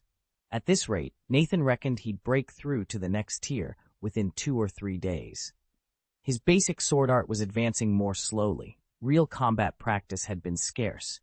But through unrelenting training, he'd still pushed it to level 6, with 9,150 out of 10,000 points. He was under 1,000 points from promotion, so another fortnight of focused effort should see it rise to level 7. The good news was that the illusion sword art, which branched off from his main sword art, had already been promoted. With both solid fundamentals and powerful new techniques on the horizon, Nathan's arsenal was finally beginning to match his ambitions. In just 2 weeks, Nathan's proficiency with the new sword art exploded from level 3, 871,000, to level 4, 352,000, greatly amplifying its battlefield utility.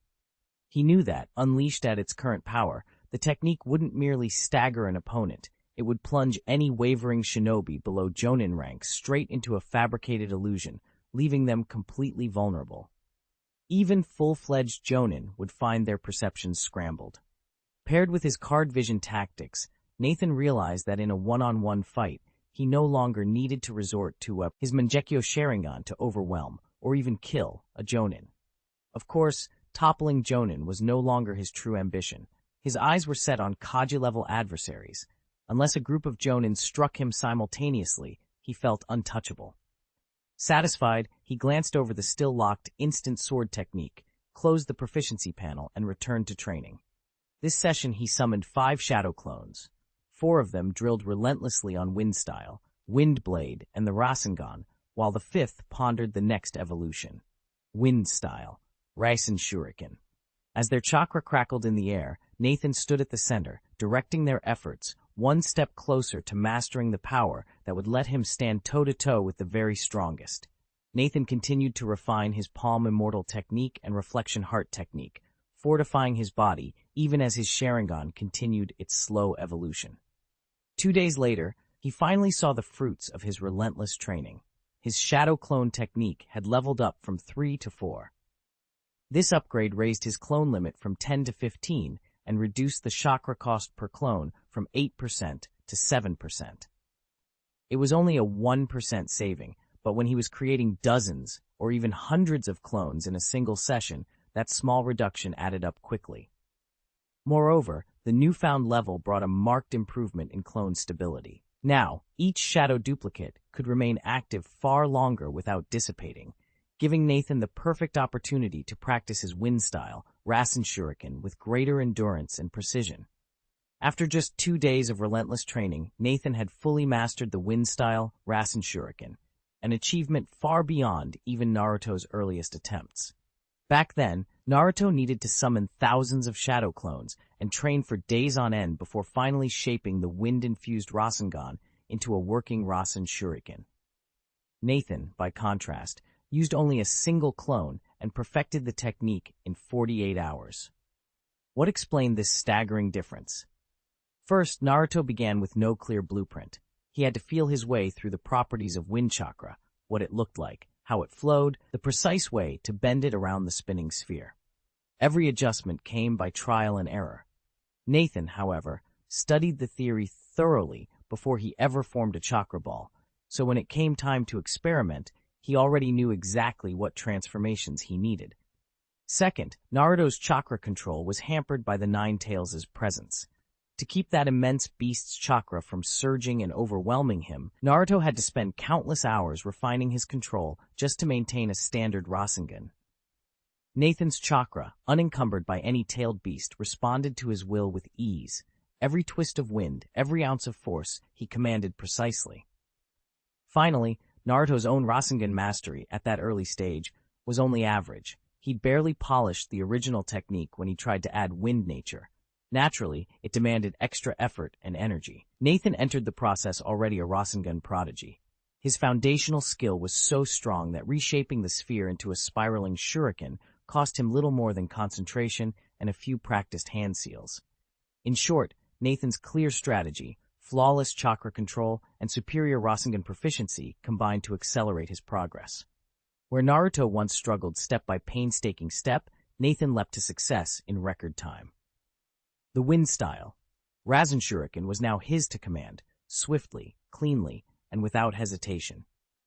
However, as Nathan began his training in earnest, he ran into a serious problem. Anytime he tried to bring wind style, Rasen Shuriken, up to full power, whether in practice or in combat, it tore at the cells and chakra meridians in his own arm. When a shadow clone attempted the same, the strain literally shredded its body structure, causing the clone to collapse after just a few uses. Recasting clones to continue training was not only a hassle, it burned through chakra at an alarm. Ungreat. Fortunately, Nathan had recently mastered an upgraded version of the shadow clone technique. These new clones were far more stable and could withstand the jutsu's backlash for a longer period. He still couldn't channel every drop of a clone's chakra into the Rasen Shuriken without incurring some damage, but the residual harm had fallen to a manageable level. Satisfied, Nathan formed the wind hand seals once more. A miniature tempest spiraled into his palm. He had coalesced into the serrated disc of the Rasen Shuriken, then sliced through the air. His clone held firm when the wind vortex collapsed, its form flickering but intact. Nathan allowed himself a brief, triumphant smile before turning back to his practice. Chapter 271, Transfer Order. The next morning, Nathan stood alone atop the training hill, moving through his drills with practiced precision. Each strike and step flowed seamlessly, his mind focused but not blind to his surroundings. So when he sensed someone approaching, he dispelled his shadow clones in an instant, leaving only the real Nathan standing in the clearing. A handful of heartbeats later, a single figure broke through the tree line. Nathan recognized him at once, Tajima Yosuke, a Chunin messenger serving under Captain Yuito Omura. Although the hill still bore the scars of countless training exercises, scorched patches of grass, shattered wood from broken dummies, Tajima carried himself with official calm and respect. Nathan lowered his guard just enough to let the Chunin step forward. Tajima dropped into a fluid salute. "Jonin Nathan," he said, voice steady but urgent. "Captain Omura requests your immediate return to headquarters." Nathan's brow furrowed. "Do you know why?" he asked, folding his arms across his chest. Tajima glanced down, shook his head, and met Nathan's gaze. "Sir, I'm afraid I was only ordered to deliver the message. That's all I know." Nathan nodded slowly, tensing his jaw as he processed the news.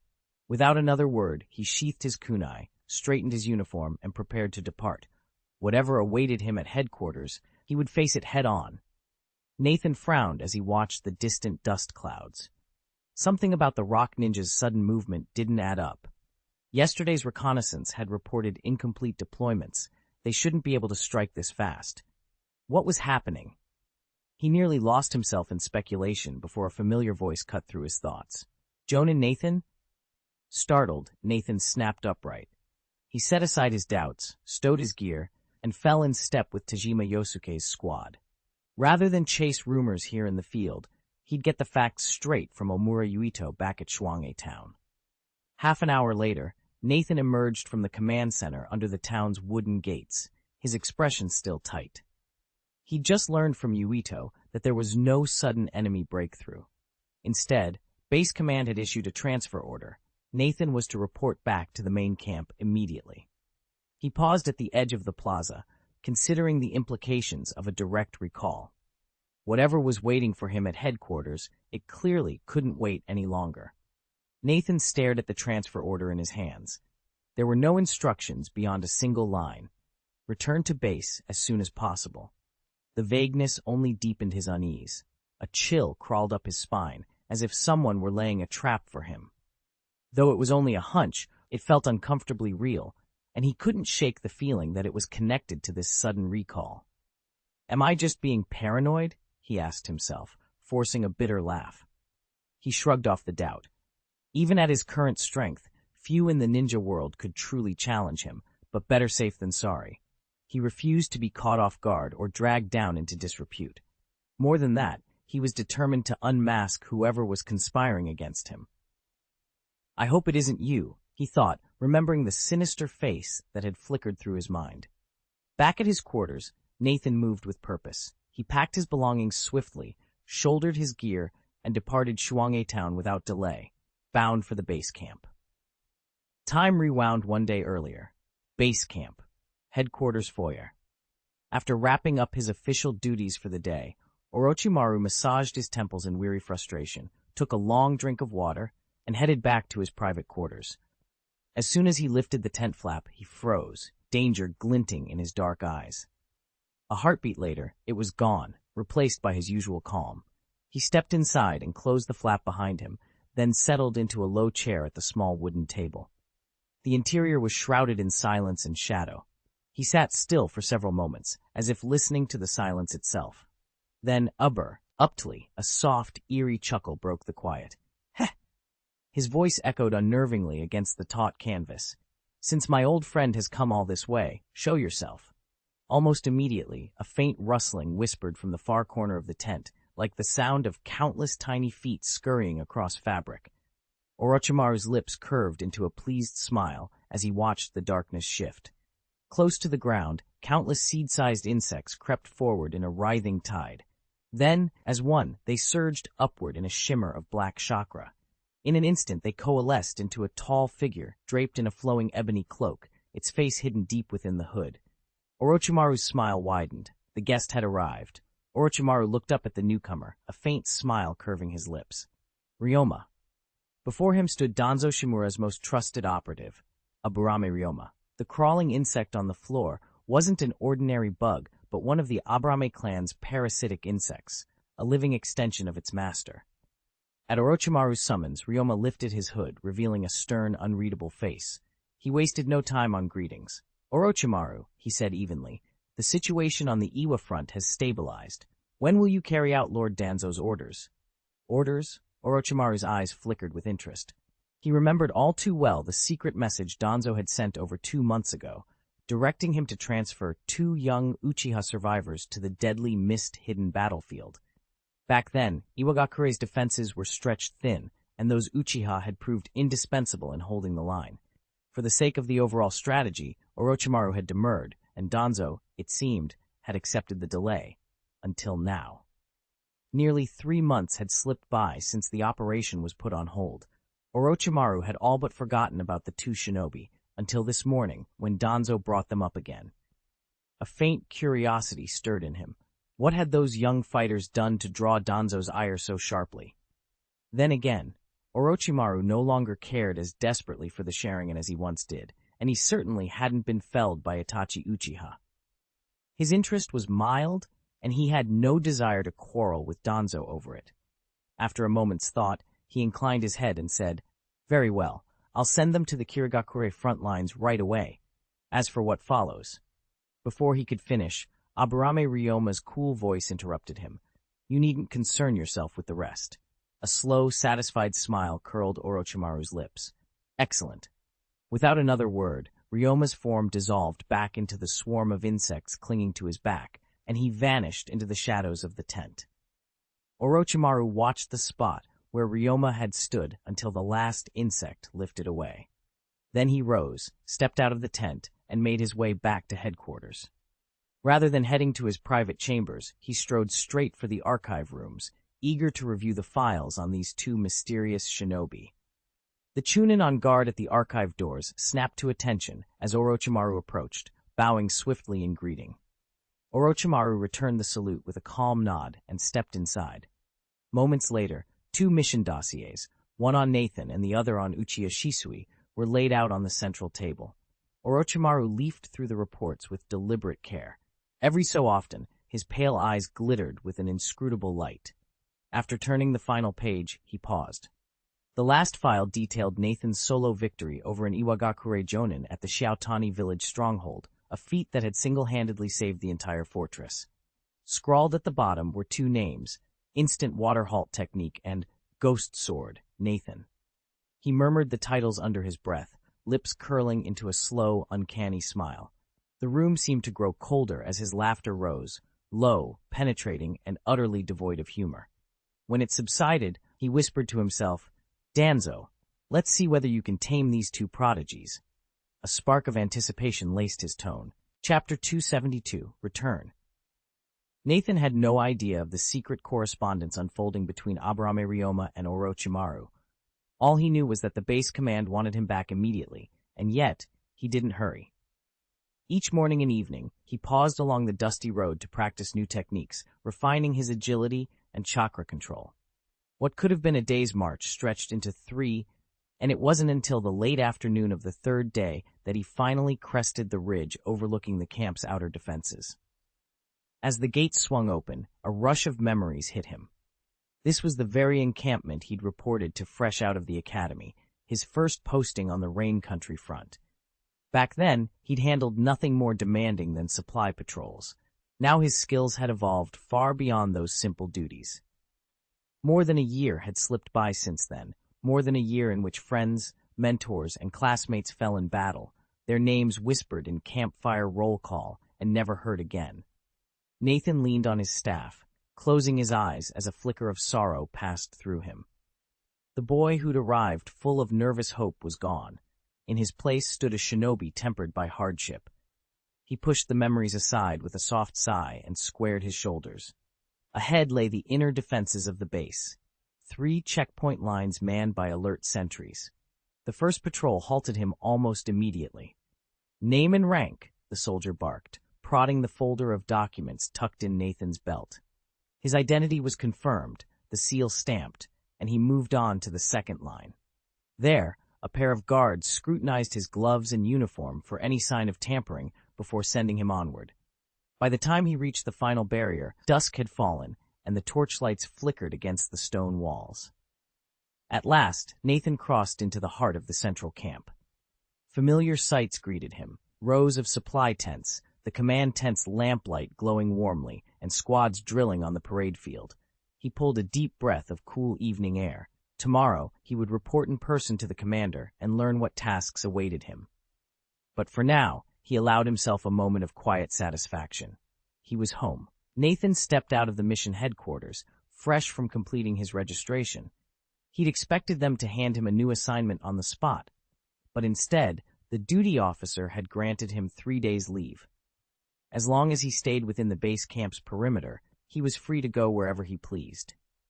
He paused and looked back at the building sign, muttering to himself, 3 days off? It's weird not to be on someone else's schedule. He shook his head, chasing away the uncomfortable thought. A gift of free time was too rare to waste. He'd savor every minute of it, and then, once the break was over, worry about what came next. Of course, a lull in missions didn't mean he could neglect his training. But before he returned to his cultivation exercises, there was something else he had to do. Nathan drew the short sword from his hip, letting the cool steel slide into his hand. He studied the unadorned blade for a moment, nothing fancy, but reliable. Satisfied, he slipped it back into its scabbard and set off across the camp toward the Uchiha clan's quarters. It had been nearly 2 months since he'd petitioned the clan for additional support, and still he'd heard nothing. Now that he was back at base, it was high time he found out what was holding up their response. He strode purposefully down the dirt path, determination in every step. Nathan soon found the Uchiha clan's battlefield commander waiting for him, an elder in his early 50s whose years of combat had left both visible scars and hidden aches, lending him an air of age beyond his years. In the ninja world, where most shinobi peak in their 20s, 50 might as well be ancient. All the same, the elder's eyes still burned with keen intelligence. As Nathan approached, the man offered a warm, knowing smile. "Nathan, back already?" Nathan's brow furrowed. "Elder, how did you know? I was returning?" The elder chuckled low and soft. "Never underestimate the Uchiha clan's intelligence network. We've got eyes and ears even in the mission command. The moment your transfer order was issued, we knew." Nathan nodded, appreciation and surprise mingling in his expression. Despite recent political pressures from Konoha's upper echelon, the Uchiha remained one of the village's most influential families, with resources and connections that ran deeper than most realized. If that's the case, Nathan's eyes flickered, but he didn't press about his support application. Instead, he inclined his head respectfully. "Elder, do you know why the base camp sent me back this time?" At the question, Elder Uchiha's pleasant expression vanished. He exhaled softly and replied, "I was afraid you'd notice." "Notice what?" Nathan asked, leaning forward. The elder's sigh carried a tired weight. "Konoha is once again trying to keep us under their thumb." Konoha. Us. Even that brief exchange told Nathan the elder belonged to the Uchiha clan's more militant faction. By saying us, he drew a clear line between Konoha and his own people, and subtly claimed Nathan as one of them. Nathan considered objecting, but held his tongue, waiting for the elder to continue. After a long pause, the older man's voice grew low. "It's not just you. They've recalled Shisui as well." You know Uchiha Shisui, right?" the elder Uchiha asked. Nathan nodded. "Yes. We faced each other during the Chunin exams." "Exactly," the elder said. "Shisui must return to base at once. Our intelligence indicates he'll be assigned to the reinforcement troops bound for the Kirigakure front." "The Kirigakure front?" Nathan's brow creased in surprise. Kirigakure's battlefields were notoriously hostile to Uchiha shinobi. Their signature Sharingan techniques fared poorly against Kirigakure's dense mist jutsu, which blinded opponents and interfered with chakra perception. On top of that, the fighting zones hugged the southeastern coast of Fire Country, and naval engagements were frequent, terrain that neutralized the Uchiha clan's fire-based strengths. The elder's expression darkened. "Exactly. Between their mist tactics and the open sea, it's a death trap for anyone who relies on fire release as heavily as we do. Shisui will need every advantage he can get." Nathan swallowed. "What about Sunagakure's front? I've heard it's no friendlier to us." "It isn't," the elder agreed. "But right now, Kirigakure is the flashpoint. Shisui and the other reinforcements must leave within the hour." Nathan drew a steady breath, steeling himself for what lay ahead. The war had turned in every direction, and now he and Shisui would be among the few Uchiha sent into the mist. It was a mission that promised no mercy, and no room for error. The Sunagakure front may not be as deadly as Kirigakure's, but it's hardly comfortable for the Uchiha. Here the village's master puppeteers hold all the cards. Not only do the puppet users force enemies to fight at a distance, negating the full potential of the Sharingan, but their weapons are laced with potent toxins. Even a minor wound can turn fatal without swift antidotal care. Of course, there's no formal ban on Uchiha shinobi operating in Sunagakure.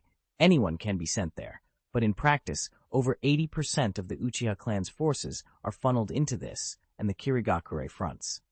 That glaring imbalance breeds resentment. Why should they be left to face poisoned strings and puppets while others enjoy safer postings? It's hardly surprising that such favoritism sowed the seeds of the clan's later revolt. As for Nathan, He remains blissfully unaware of these political undercurrents, at least for now. Nathan knew his next assignment was the Kirigakure battlefield. Fear, however, was not something he felt. With his current strength, even the most treacherous front held no real threat. Still, he couldn't shake a nagging displeasure. The Uchiha Elder's warning had all but confirmed that someone was plotting against him, and Nath already had a suspect in mind. There weren't many people with the clout to influence Orochimaru's orders, but Danzo sat at the top of that list. Nathan hadn't forgotten the ambush after the Chunin exams, when Danzo's agents tried to kill him on the road. At one point, he had toyed with the idea of settling the score then and there. But Danzo was a ghost, his true whereabouts known only to the root operatives who served him. No matter how much Nathan might want revenge, finding Danzo would be a task worthy of its own mission. So he swallowed his anger and focused on what lay ahead. The root operatives are bound by the seal of the devouring tongue, a powerful genjutsu that forbids them, willingly or not, from uttering a single word about Danzo. With that seal in place, Nathan couldn't squeeze a scrap of intel from any of them. Frustrated, he had no choice but to abandon his inquiries. For now. Still, Nathan filed the entire episode away in his memory. The moment another opportunity presents itself, he'll come down hard on Danzo without hesitation. Defeat him? That's not even a question.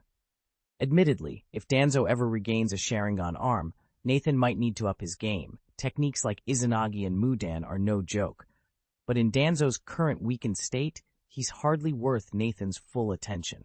Chapter 273, Gifts and News. Nathan's expression was grave as he faced the Uchiha elders. Misreading his concern for worry about the upcoming battle, one of them offered a reassuring chuckle. "Young Nathan," he said, "don't trouble yourself. Once you reach the Kirigakure front, someone from our clan will be assigned to look after you." Nathan recognized the misunderstanding, but chose not to correct it. He inclined his head respectfully. "Thank you, Elder, for making the arrangements." The Elder nodded, then paused as though a thought had just occurred to him. "Wait here," he said, and disappeared into a nearby chamber. A moment later, he returned carrying a small leather-bound ledger and 2 tightly sealed scroll tubes. At the sight of these items, Nathan's heart skipped a beat. He'd indeed applied for Uchiha support before setting out, but he never expected the clan to grant it so promptly. Masking his surprise, he asked, "What are these?" The Elder smiled. "Weren't you planning to request official supplies and documentation? Here is your battlefield stipend ledger, and these scrolls contain your identification credentials and mission orders." With that, he placed the book and scrolls in Nathan's hands. The leather of the ledger was supple, its cover stamped with the crimson Uchiha crest, while the scroll tubes were sealed with wax bearing the same emblem. Nathan's fingertips tingled as he held them, proof at last that he had his clan's full backing. "Thank you," he said earnestly, bowing once more. His mind raced with possibilities. Armed with these supplies and his elder's confidence, Nathan felt the weight of the coming conflict shift from dread to determination. With Uchiha support sealed, he was ready to face whatever awaited him in Kirigakure. Nathan settled onto the tatami mat as Elder Uchiha watched from the side. "This text," the old shinobi explained softly, "contains a seasoned ninja's notes on developing water chakra." Nathan opened the book and skimmed its pages. The method it described bore a striking resemblance to the wind release training he'd discovered in the Uchiha library, only this focused on water. If he studied it later, he could save himself countless hours of trial and error. For now, though, he set the book aside and turned his attention to the 2 scrolls Elder Uchiha had placed before him. "These scrolls each document a water release technique," Uchiha continued. "One will sharpen your defenses, the other, your offense. That should be plenty to occupy you for a while." Nathan unrolled the first scroll.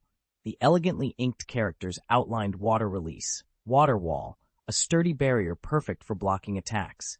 The second scroll detailed water release, water dragon bullet technique, a powerful B-rank jutsu capable of unleashing a spiraling stream of pressurized water. He frowned slightly. Both were the standard forms, solid, dependable, but hardly groundbreaking. Still, it was a generous gift. Folding the scrolls carefully, Nathan let the promise of these new techniques settle in his mind. Mastering even the basics of water release would mark a critical step on his journey. He glanced at Elder Uchiha, determination flaring in his chest. It was time to add water to his arsenal, and to prove that he could harness it just as well as any Uchiha. Nathan listened as the Elder laid out the basics, a towering water wall for defense and the advanced water release water dragon bullet technique, which required 44 hand seals. But he wasn't worried. With his proficiency panel at hand, he could raise their levels whenever he took the time, reworking their forms or even cutting the number of seals if he wished. Optimization was just a matter of effort. A flicker of satisfaction crossed Nathan's face, until the Uchiha Elder delivered a sour twist. "About that Kusanagi sword you requested," the Elder said, "the clan still hasn't secured it. We'd planned to hand it over to you along with these other tools, but since you've returned now, please accept these for the time being." Nathan tuned out the rest of the explanation. He caught only one thing: they hadn't obtained the sword. He sat up straighter. "So there is news of the Kusanagi sword somewhere in the clan?" he asked, eyes narrowing. Elder Uchiha hesitated for a moment, then answered, Nathan truthfully. "Our scouts confirm it. Before the war broke out, the leader of Takumi village stumbled across one of these artifacts and tried to reverse engineer it, but he never succeeded. That means, in theory, our opponent now holds the only functional prototype." Nathan's eyes glinted. "So, you're not planning to seize it yourselves?" The Elder froze mid-sentence, staring at Nathan in surprise. "What? You think we could just steal it?" Nathan tilted his head. "I thought, since you've tracked it here already?" A harsh laugh escaped Elder Uchiha as he jabbed a gnarled finger at Nathan. "You insolent brat!" He didn't realize Nathan was simply pointing out the obvious. If anyone else had made that suggestion, Nathan would have been more discreet. But Elder Uchiha belonged to the faction that prized results over rules. In this extraordinary world, where individual power can reshape entire nations, strength often trumps protocol. Nathan frowned as he considered the risk. If a smaller ninja village ever uncovered something valuable, wouldn't one of the 5 great ninja villages simply swoop in and take it? He'd voiced that very concern, hoping the Uchiha patriarch would understand. Instead, the Elder dismissed him flatly. "No," the Uchiha Elder said. Nathan's eyes narrowed. "Why not?" The Elder shook his head. "Because you won't find him." Nathan's heart skipped. "What do you mean?" "Since the war broke out, the Takumi ninja village has been disbanded," the Uchiha Elder explained. "Every shinobi from that village has gone into hiding." Nathan blinked in disbelief. "They all vanished?" The Elder inclined his head. "Yes, you do know the Takumi, also called the Craftsman Village, is famous for its ninja tools, right?" Nathan hesitated, then nodded. "Of course." "In peacetime," the Elder continued, "they supplied over 70% of the tools used by the 5 great ninja villages. Their disappearance isn't just a matter of a few missing shinobi. It's a supply chain collapse on a massive scale. No one has been able to track a single one of them." Nathan exhaled slowly as the weight of the situation sank in. If even the Elder believed the entire village had vanished without a trace, then there truly was no quarry to hunt, only shadows where once stood a powerhouse of craft and skill. Nathan had always dismissed the artisan ninja village in his memories of his past life.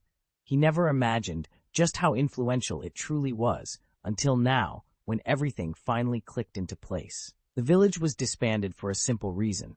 As a specialized weapons supplier, it lacked the military strength to defend its vast profits or even its own existence.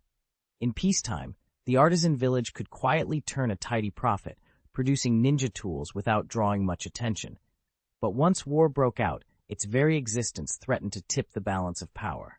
If the village threw its support behind a single ally, equipping them with an exclusive supply of superior weapons, that ally would gain an overwhelming advantage. No one could allow such an imbalance, and anyone who attempted to defend the artisan village would find themselves the target of harsh public condemnation. Thus, the only surefire way to preserve equilibrium among the ninja villages was to wipe the artisan ninja village from the map entirely. Only then could the relative balance of power in wartime be guaranteed. Clearly, the leader of the Takumi artisan village had anticipated a looming crisis. To protect everyone, He ordered the village disbanded well before hostilities broke out, scattering its craftsmen across the ninja world. In peacetime, Takumi had produced more than 70% of the ninja tools used by the 5 great ninja villages through a tightly coordinated division of labor. But once its members were dispersed, that output became impossible, and with no central target to strike, even the 5 great villages would have little reason to hunt them down. When the war finally ended, the craftsmen could regroup and reconstitute Takumi. This was the village's strategy for survival. As Nathan combined his own reasoning with Elder Uchiha's account, the full picture at last fell into place. He understood why the Takumi leaders had dissolved the village and why his own suggestion to stay together had been rejected. Under these circumstances, tracking down the Takumi leader now would be nothing short of a miracle. Chapter 274, Success. Nathan stared at the transmission screen as the feed went dark just when he finally received the long-awaited confirmation. A knot of disappointment tightened in his chest. He'd expected to learn the whereabouts of the Takumi village leader, only to be cut off at the last second. Before he could dwell on his frustration, a figure materialized beside him, the venerable Uchiha elder. He stood tall and unhurried, an almost divine confidence radiating from him. Nathan recalled the elder's parting words on their last meeting. "I haven't gotten it yet." That stern "yet" had hinted at hidden knowledge and unspoken conditions. Trading a glance with the elder, Nathan pushed aside his doubts. "Sir," he asked, voice steady, "do you need anything from me in return?" The Uchiha elder appraised Nathan with a slow, appraising gaze. At last, a pleased smile curved his lips. "Yes," he said softly. "Teach me." Then he threw back his head and laughed, a deep, resonant sound that seemed to echo through the chamber. In that moment, Nathan knew the price of success was about to be paid in full. Elder Uchiha chuckled softly before he spoke. "Actually, not long ago, Granny Cat sent word that her clan's ninja cats have uncovered someone believed to be the leader of the craftsman ninja village. The report hasn't been fully verified yet, but it's our best lead." Nathan's eyes narrowed as he took it all in. Granny Cat, a shrewd black market trader who lives among ninja cats and runs a renowned tool shop, had been allied with the Uchiha for generations. She wasn't just their primary intelligence source, she also supplied them with exclusive weapons. If she pointed to this individual, there was little reason to doubt her. He folded his arms, considering the implications. "Do we know where this suspect is now?" "In the land of craftsmen," the elder replied. Nathan's eyes flew open. How can he still be in the land of craftsmen? Elder Uchiha gave him a puzzled look. Why wouldn't he be? Nathan froze for a moment. Then it all clicked. The 5 great ninja villages weren't worried because this stranger happened to lead a minor craftsman clan. They feared he might sway the entire Takumi craftsman ninja village into another power's orbit.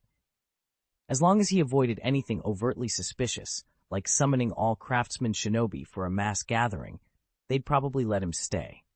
After all, once the war ended, they'd still need the artisan's specialized skills. There was no advantage in forcing a confrontation now. In fact, by quietly lingering in the land of craftsmen and occasionally making his presence known, he was likely signaling that he posed no threat. After gathering his thoughts, Nathan looked to Elder Uchiha and said, "Elder, please confirm our target's location and inform me the moment you have news." Elder Uchiha raised an eyebrow. "You intend to handle this personally?" Nathan met his gaze without wavering. After a brief hesitation, recalling Nathan's impressive track record, the elder nodded. "Very well. I'll let you know when the time is right." They exchanged a few parting words, and Nathan took his leave.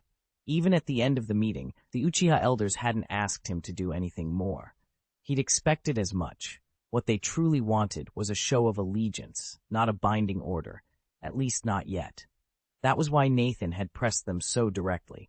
He wasn't about to let them assume he'd bend to their will simply because of the legendary Kusanagi sword. To him, every member of the Uchiha clan, radical or conservative, was nothing more than a familiar stranger. If he chose to, he could topple Konoha's rule on their behalf. And if he didn't, no amount of coercion or persuasion would change his mind. Nathan brimmed with confidence.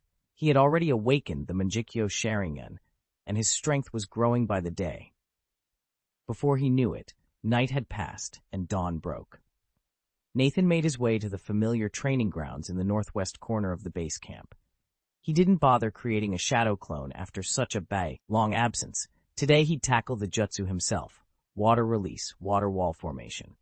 After an entire afternoon and evening of study, he finally felt he'd grasped the essentials of shaping water-nature chakra. Now all that remained was execution. If he could pull off the water wall formation, his journey into water-style techniques would truly begin. In terms of raw difficulty, water release water wall formation far surpassed the wind release great breakthrough, the technique that first introduced him to elemental chakra control. Yet Nathan's confidence never wavered. His chakra manipulation had advanced immeasurably since those early days, and that was before factoring in the power of his Mangekyou Sharingan and its human puppet mastery technique. After all, no matter how different they might seem, the various elemental natures are ultimately just unique expressions of the same fundamental energy, chakra itself. With that in mind, mastering the flow of water-style chakra was simply the next step on his path to greatness. Nathan studied the possibilities before him. In theory, every Jonin could master a second, or even a third, elemental affinity, but in practice, each new nature was harder to unlock than the last. For most shinobi, that barrier was insurmountable. For Nathan, it wasn't even a challenge. Thanks to his exceptional chakra control and deep theoretical knowledge, he could coax his chakra into any form he desired. He activated his Sharingan and swept his gaze over the deserted training ground. Once he was certain he was alone, he focused his will. Instantly, the familiar three tomoe pupils spun outward into the intricate swirl of the Mangekyou Sharingan. A sharp sting seared his right eye, and a thin rivulet of blood traced down his cheek, signaling the awakening of his human control technique. Drawing on every scrap of information he'd gleaned from the scrolls on water release, Nathan channeled human control to guide the subtle currents of his chakra. After a moment of concentrated effort, he lifted his hands and wove the seals with methodical precision, yin, si, zi, si, yin. Then, with a thunderous crack, a dense cloud of chakra-laced mist billowed into the air. Nathan stared as a wall of water suddenly burst from the earth, towering roughly a meter in front of him. It shivered for less than half a second before collapsing into a shallow pool at his feet. The chakra-sensing overlay in his vision winked out, and he brushed blood from his brow. A spark of excitement lit his eyes. His gamble had paid off. Thanks to his human control ability and a solid foundation in theory, he'd managed to manifest water-nature chakra. By channeling human control into precise muscle coordination, he had even pulled off a genuine B-rank ninjutsu. Water-style, water array wall. The barrier had dissipated almost immediately, but that didn't matter. It was his first real breakthrough, the leap from 0 to 1. Nathan brought up his status panel. Just as he'd expected, a new entry had appeared. Water-style, water array wall, level 0. All that remained was the hard work of training. With enough practice, he'd raise the technique's level in no time. As Nathan's proficiency with the water-style, water barrier deepened, so too did his understanding of water-nature chakra, its subtle forms, shifting qualities, and boundless potential. He no longer feared the barrier suddenly collapsing under pressure. Its walls had grown as fluidly strong as the tide itself. With that foundation secure, he turned his thoughts to the next challenge. Water-style, dragon water bullet. He could already imagine channeling his chakra into a coiling torrent of liquid force, unleashing it like a dragon's roar. But this time, Nathan resolved to rely solely on his own effort. No human-controlled shortcuts, no artificial boosts. He'd already awakened the essence of water-nature chakra within himself. Now all that remained was repetition, hour after hour of molding, testing, and refining the technique until the breakthrough came. A dozen, perhaps 50 trials. He would endure each one until his mastery soared from 0 to 1. Then, and only then, his training would be truly complete. Chapter 275, Redistribution. Nathan didn't hesitate for a moment. He swiftly formed the human hand seal, gathered his chakra, and unleashed the shadow clone technique. In a flash of smoke and light, 5 identical figures materialized around him. Clone 1, Nathan barked, pointing at the first, Windblade. Clone 2, he continued, gesturing to the next, Rasengan. Though Nathan had recently mastered the wind release, Rasen Shuriken, he knew the Rasengan was its very foundation, and one he couldn't afford to neglect. Likewise, his newly developed Rasen Shuriken still lacked finesse. He hadn't brought it to full completion, so its power remained inconsistent. Until he could perform the spiral shuriken flawlessly and at a safe distance, he needed a reliable close-quarters technique. That meant wind release, wind blade, had to stay sharp. The two clones bowed and leapt into action. One drew in a roaring gale of chakra, slicing it into a razor-sharp blade of wind. The other coalesced swirling chakra in the palm of his hand, hardening it into the iconic Rasengan orb. They practiced relentlessly, wind blades slashing through wooden targets, Rasengan strikes pulverizing boulders into dust. Nathan watched them critically.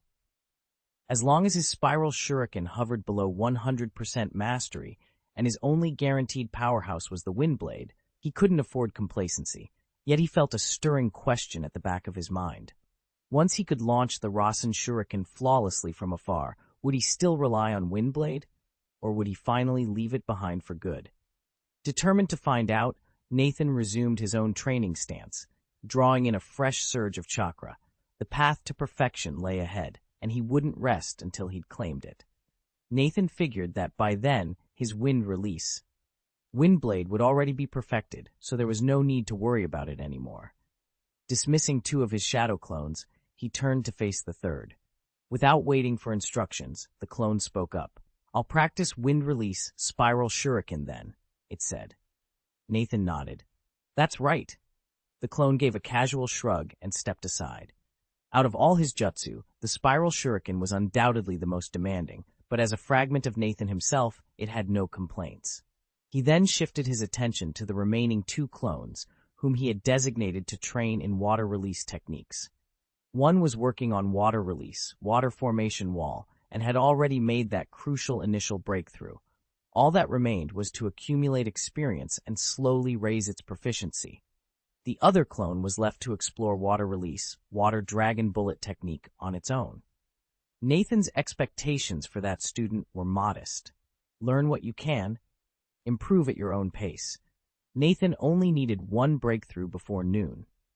After assigning training tasks to his 5 shadow clones, he slipped away to a quiet glade and began refining the Palm Immortal technique to strengthen his body. Because he deliberately cut back on using mind control to guide his cultivation, his efficiency had inevitably fallen. More than 20 days had passed without so much as a hint of physical transformation. Nathan closed his eyes and surveyed every pulse and meridian. At this rate, he figured it would be at least another half-month before he reached the critical point, about a full month in total. In truth, that wasn't slow progress. It had taken him a month to raise his physique from 13 to 14 points, and boosting it from 15 to 16 naturally couldn't happen any faster. Without the occasional aid of mind control, his pace would have been even more sluggish. Pushing aside his doubts, Nathan refocused on the Palm Immortal technique, pouring all his will into each strike and each breath. Time slipped by like water, and before he realized it, the sun hung high overhead. Noon was fast approaching. Nathan had collapsed 3 times already, his body trembling with exhaustion. Across from him, his shadow clone concentrated every drop of water chakra into test palms, striving to master the water release, water dragon bullet technique. Nathan watched intently as a sinuous dragon of living water coalesced in midair. For a glorious half-second, it roared forward with a thunderous roar, then shattered into a cascade of droplets. Nathan allowed himself a satisfied nod. In the Love Zero stage, instability was to be expected. What mattered was achieving that first spark, the leap from 0 to 1. Sensing the clone's deepest understanding of the newly forged move, he invoked the Shadow Clone technique in reverse, drawing the clone's experience back into himself. A jolt of clarity rushed through Nathan's mind as he absorbed every nuance of the technique. He closed his eyes, centered his breath, and then opened them. With fingers fluttering like butterflies alighting on flower petals, he wove a precise sequence of hand seals. Water chakra swirled into being, and for an instant, Nathan's own water dragon bullet materialized. Brilliant and fierce, the dragon lunged outward, only to flicker and collapse in under a second. Nathan staggered back, breath ragged, but his eyes shone with determination. He had succeeded once, and he would succeed again. Nathan didn't mind. He'd already made his first breakthrough. What remained now was purely a matter of endurance. He flicked his wrist. 44 seals still felt unbearably cumbersome. Just a moment ago, it had taken him 7 or 8 seconds to complete them, far too long for real combat. In a live battle, he'd be dead several times over before the jutsu even activated. But that was the technique's inherent flaw. Even seasoned shinobi like Kakashi and Zabuza needed about 4 seconds to perform it. True, 4 seconds was twice as fast as Nathan, but still unacceptably slow. In that window, any opponent worth their salt could strike back. The real goal, he knew, was to simplify the sequence, to pare it down to 2 or 3 seals, the way Senju Tobirama did with his so-called instant technique, so it truly became instantaneous. Until then, this jutsu would always demand the perfect opening. And in Nathan's view, any ninjutsu that hinged on waiting for an opening was fundamentally flawed. Nathan might have been setting the bar high, but there was no denying that the ninjutsu he'd mastered performed with almost instantaneous precision. That's why his criteria for battle-worthy techniques had become so demanding. Luckily, his water-release, water-dragon bullet technique still had room for continuous refinement. Otherwise, he might have shelved it entirely. For now, though, he pressed on. With all the planned jutsu finally learned, it was time to reallocate his chakra reserves. Panel, Nathan thought, and at once his proficiency interface sprang to life. A soft, pale blue screen shimmered into view. Name, Nathan. Age 12, 15, Spirit 19, Chakra 45,500, 54,964, 57,780, Bloodline Sharingan, Mangekyo 2,680 and 3,000, Skills, Chakra Refining Technique, V5, 127, 5,000, Wind Style, Wind Blade, Lov 6, 765, 10,000, Wind Style, Raisin Shuriken, Liv 1, 35,200, 10 Chakra Invested. Water Style, Water Array Wall, Liv 1, 8,400. Water Style, Water Dragon Bullet Technique, Liv 0, 100. Shadow Clone Technique 4, 165, 2,000. Chakra Absorption Technique, Liv 5, 3,050, 5,000. Rasengan, Liv 6, 902, 10,000. Palm Immortal Technique, Liv 7, 18,050, 20,000. Chakra Scalpel, Liv 5, 1,000 to 5,000. Heart Reflection Technique, Liv 7, 12,950, 20,000. Sword Technique, Liv 6, 9,004, 10,000. Phantom Sword Technique, Liv 4, 701, 2,000. Instant Sword Technique, Liv 1, 162, 200. Chakra Control, Liv 5, 2 and 160, 5,000. Nathan studied the 3 newly unlocked skills on his panel. After a moment's thought, he decided to leave the full 10,000 chakra he'd allocated to Wind Style, Rasen Shuriken, untouched. As for Water Style, Water Array Wall, and Water Style, Water Dragon Bullet Technique, he resolved to develop them methodically, first solidifying the array wall's depth, Immersive formations before gradually channeling more chakra into the Dragon Bullet's offensive power. Nathan decided to siphon off an extra 3,000 chakra units from each of his Wind-style techniques, Wind Blade and Rasengan, dividing the 6,000 units equally between them. That left each jutsu with 10,000 chakra units available for practice. He then allocated the remaining 6,000 chakra to his water-style techniques, Water Array Wall and Water Dragon Bullet, giving each about 3,000 units. With this distribution, both water-style skills would improve by roughly 35 proficiency points per day. Though modest, Nathan knew these gains were only temporary. Once he reached the mist-hidden mountain battlefield, he would unlock additional chakra reserves to invest. Meanwhile, spreading his chakra across 4 techniques cut his daily proficiency gains for Windblade and Rasengan in half, from 220 points down to about 110. And because Wind Style, Rasen Shuriken demands tremendous energy, even dedicating 10,000 chakra units per day would net him only around 60 proficiency points. Determined to grow stronger on all fronts, Nathan accepted the slower pace, knowing that on the battlefield, every edge would count. Nathan set his daily chakra reserves with purpose. Out of the 100,020 points he could recover each day, he dedicated 36,000 to the Palm Immortal technique, yielding a 240-point boost in proficiency and 30,000 to the reflection heart technique, which granted him 192 points of mastery.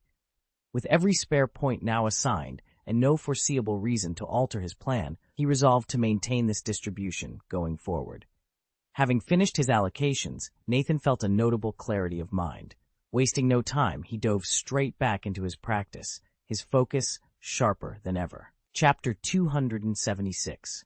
Reminder. 2 days later, Nathan's 3-day leave officially came to an end, and with it, a new mission. Just as the Uchiha elder had promised, he would be deployed to the support team on the Kirigakure front lines. Uchiha Shisui had received the very same assignment. Nathan glanced at the mission scroll in his hand, a faint smirk crossing his lips, then strode purposefully toward the rendezvous point. The encampment sat nestled at the forest's southern edge. Dense trees ringed a clearing where dozens of Konoha shinobi were gathered, waiting silently. Suddenly, Nathan materialized at the fringe of the clearing. At first, the assembled ninjas stiffened in surprise, then relaxed as they recognized him. "Is that Uchiha Nathan? He looks so young." "Young? He's one of Konoha's twin stars. I heard he's already stronger than most jonin. Everyone knows about his ghost sword technique." Whispers rippled through the group, but Nathan paid them no mind. He found an empty spot at the edge of the clearing, took a steady stance, and began weaving hand seals. Quietly, he initiated the palm fairy technique, channeling chakra to reinforce his body in preparation for the battles ahead. Nathan's time was too precious to waste. He sat at the edge of the training ground, his aura so forbidding that no one dared disturb him. Minutes ticked by as more and more shinobi filtered in, until whispers rippled through the crowd. Uchiha Shisui had arrived. At the sound of that name, Nathan's ears twitched. He opened his eyes and, sure enough, spotted a familiar figure stepping into the clearing, Shisui's dark hair and distinctive Sharingan marking giving him away, even at a distance. The Uchiha glanced around, noticed Nathan alone, and gave a brief nod to a few fellow shinobi before striding over. Nathan raised an eyebrow. "You wanted to see me?" Shisui's expression was serious. "Yes." He pointed toward the dense trees at the edge of the clearing. "Let's talk in private." Nathan hesitated only a moment, then stood and followed Shisui into the forest. Within seconds, the two of them had slipped out of sight beneath the canopy. Back in the open, the senior jonin exchanged silent glances, but said nothing. It wasn't time to set off on their mission just yet. Nathan and Shisui drifted away from the assembled shinobi. Taking advantage of their shared Uchiha lineage, no one dared to interrupt two clan members in private. Once they'd put some distance between themselves and the others, Nathan stopped and glanced over his shoulder. "Shisui, what's on your mind?" he asked softly. Shisui's dark eyes flicked toward the encampment before returning to Nathan. "It's about this mission," he began. "Elder Huoshuan said we were sent to Kirigakure at the Hokage's behest. He wants to keep the Uchiha under tighter control. Do you buy that?" Nathan arched an eyebrow, folding his arms. He didn't answer right away. Instead, he met Shisui's earnest gaze and asked, "And you? Do you believe him?" Shisui's expression hardened. "I do. Huoshuan wouldn't lie to us." Nathan studied his friend for a long moment, weighing the possibility. The sudden reassignment had felt suspicious, but he refused to leap to conclusions. "If the Hokage truly fears our clan," he said finally, "it means they see us as a threat. That changes everything." Shisui nodded grimly. "Exactly. We need to stay sharp in Kirigakure and watch each other's backs." Nathan allowed himself a small, resolute smile. "Then let's be ready for anything." Together, the two Uchiha stepped back toward the campfire glow, their bonds strengthened by the doubts that now bound them as tightly as any clan oath. Nathan's eyes widened in surprise. He'd always assumed Uchiha Shisui was little more than a pawn of the will of fire, someone whose clan loyalties had been washed away by the village's creed. Now, however, he saw that Shisui had acted with clear purpose. At the height of the crisis, Shisui had planned to use Kodoa Matsukami on Fugaku Uchiha, seizing control of the clan leader first to prevent an got rebellion, then broker a peaceful settlement between Konoha and the Uchiha.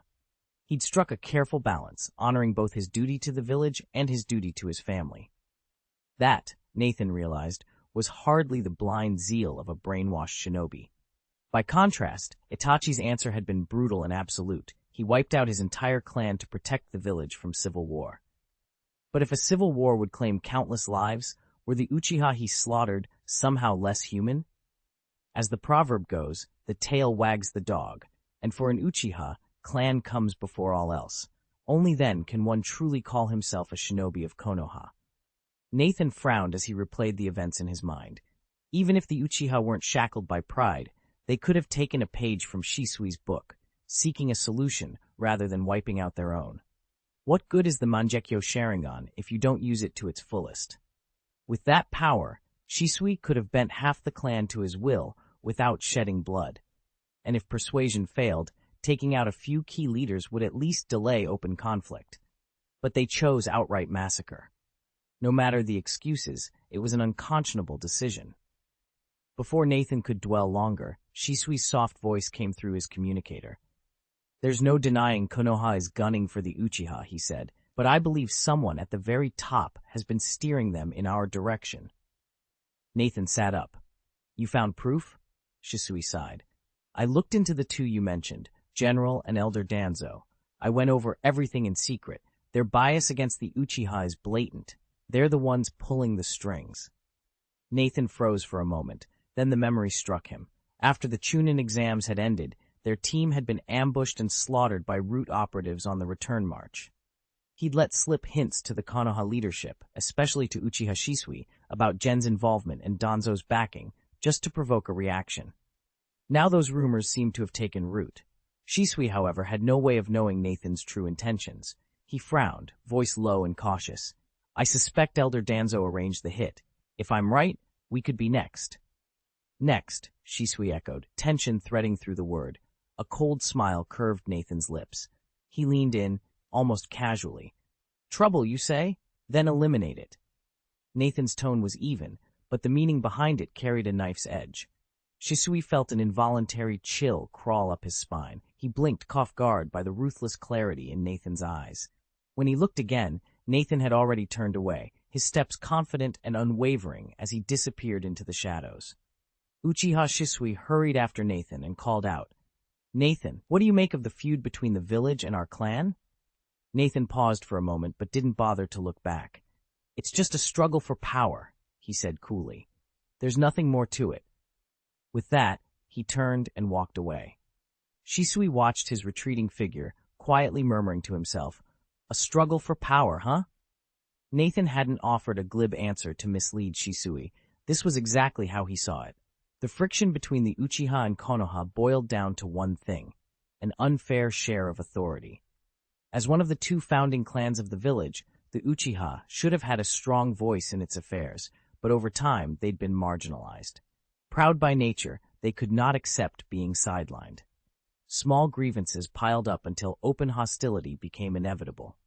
All the other explanations, Madara's defection, the psychological toll of awakening the Sharingan, were merely convenient excuses.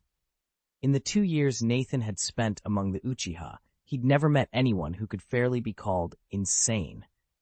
What he'd seen instead were people pushed to the brink by resentment and a sense of injustice, and that, to Nathan, was the real root of their conflict. "It looks like only a single line of text came through.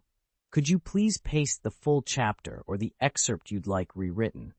Once I have the complete content, I can revise it into smooth, natural English and rename Qing Ming to Nathan as requested." Chapter 277, Departure and Notice. After a few whispered words with Uchiha Shisui, Nathan fell in beside the gathering shinobi. They stood in silence for nearly 10 minutes before the formation was complete. 70 fighters in all, a standard Konoha brigade, commanded by a captain and his deputy, under whom 4 detachments were arrayed. Each detachment counted 17 members, a detachment leader, and 4 four-man teams, each with its own squad leader. Nathan and Shisui headed the 1st and 2nd detachments, respectively, each responsible for 16 subordinates. The 3rd and 4th detachments, however, were led not by full jonin but by tokubetsu jonin, shinobi ranked above chunin but short of true jonin authority. Within every detachment, 2 of the 4 squad leaders likewise held the tokubetsu jonin rank. The remaining squad leaders were chunin. In sum, Of the 70 men and women assembled, only 4 were genuine jonin, the brigade captain, his deputy, and the leaders of the first 2 detachments. 10 were tokubetsu jonin, and 56 were chunin. Even at a glance, it was obvious that Konoha's top-tier combat strength was stretched perilously thin. Nathan surveyed the roster with a critical eye. Logically, an elite unit of this caliber should be led by full-fledged jonin captains, with every squad commanded by special jonin. Yet, of the 4 captains and 16 squad leaders, only half actually held those ranks. Even so, this was a remarkably strong formation compared to an ordinary force. Out of 70 shinobi, 14 were jonin, and there wasn't a single genin in sight. That kind of firepower made all the difference. Sending green recruits would be like shipping provisions instead of warriors. Lost in thought, Nathan barely registered the captain's voice until he announced the final plan. The unit would travel in 4 detachments. Nathan's first detachment would spearhead the mission, followed by Uchiha Shisui's second detachment. The third and fourth, each slightly less formidable, would protect the center. Nathan nodded in approval.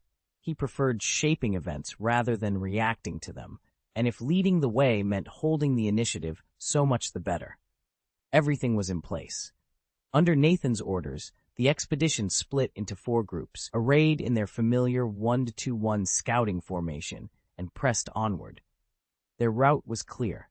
First, cross back into the Land of Fire, then skirt its northern frontier, sweeping across nearly half the territory before veering southeast toward the coast. Nathan reviewed the plan in his mind. The stretch through the Land of Fire promised relative safety.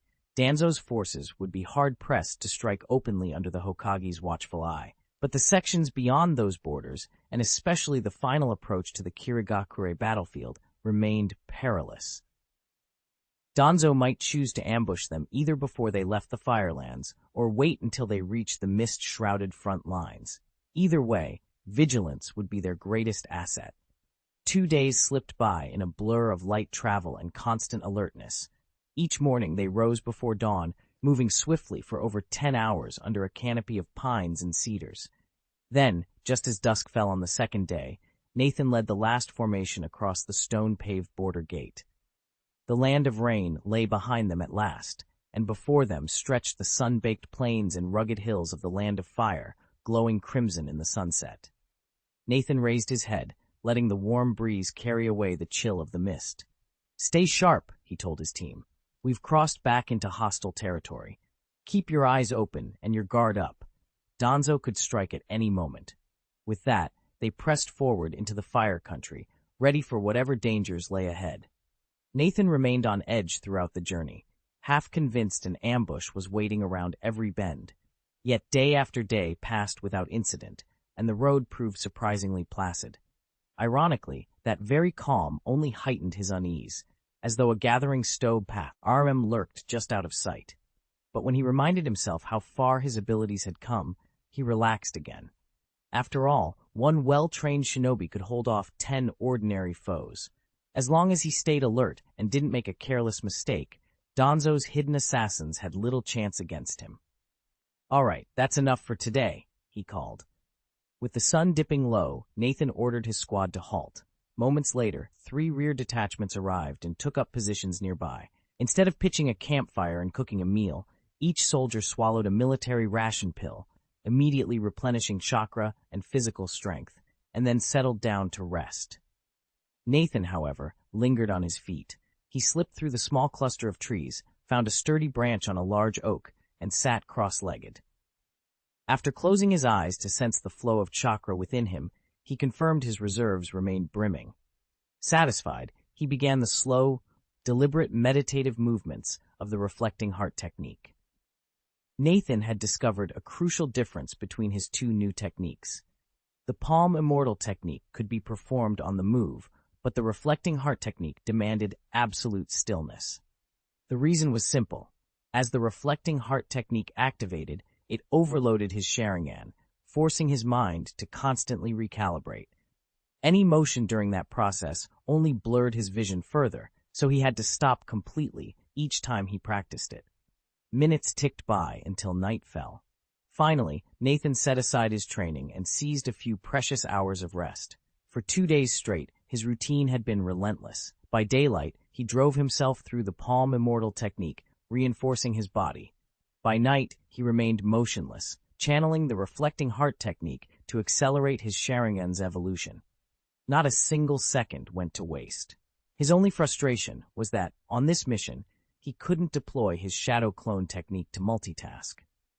Each evening, nearly 40,000 chakra points lay dormant, unused. Watching that vast energy pool sit idle gnawed at him, but Nathan reminded himself that this intense phase wouldn't last forever. That night passed in silence. By dawn the next day, Nathan and his squad were up and about, washing, gathering their gear, and each taking a couple of the Shinobi ration pills they carried.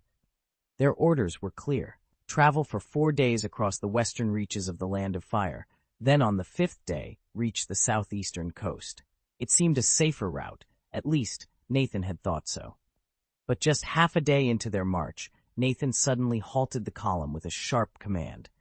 He lifted his right arm, palm open, and activated his Sharingan, sweeping his gaze across the tree line and the low hills bordering the trail. The dozen or so Konoha shinobi behind him stiffened on cue, eyes probing every shadow, but nothing stirred. After a moment, Hyuga Clan Special Jonin Hiyashi stepped forward, his pale eyes narrowing in concern. "Captain Nathan, is something amiss?"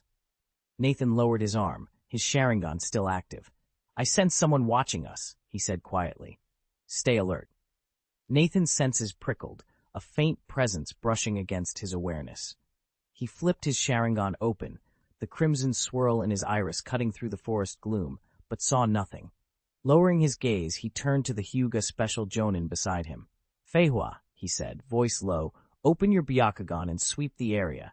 I want to know if anyone, or anything, is hiding nearby." Hinata Feihua immediately went still, her pale eyes rolling back as the Byakugan activated. She methodically traced invisible lines of chakra through the undergrowth, over gnarled roots, and into the canopy overhead.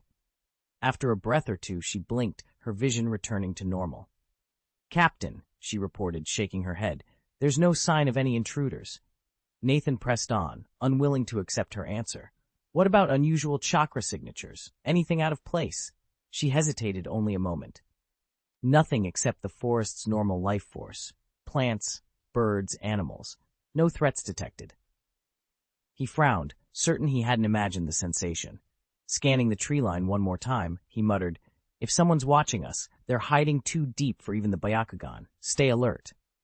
With that, Nathan slipped his Sharingan away and fell into a tense silence, every shadow suddenly looking more suspicious than the last. Chapter 278, Undercurrent, Search. Nathan's command sliced through the forest's silence. He hesitated only briefly before ordering his 4 ninja teams to comb the dense woods. He trusted Hinata Feika's sharp eyes, but in his book, nothing became fact without a thorough search. 15 minutes passed. The first squads reported nothing. When 3 more teams arrived, drawn by Nathan's urgent summons, and joined the hunt, they too came up empty. Frustrated yet oddly buoyed by the lack of any trace, the group finally moved on. No sooner had Nathan and his shinobi vanished down the trail than a new quartet emerged from the shadows. Clad in black cloaks with masked faces, they could have been Konoha Anbu at a glance. But when the leader slipped off his mask, his identity was unmistakable: Ryoma Aburame. These were root operatives under Danzo's secret command, not official Anbu agents. Ryoma stepped beneath an ancient oak, planting his feet firmly on the earth. He extended his palms downward and channeled his chakra into the soil.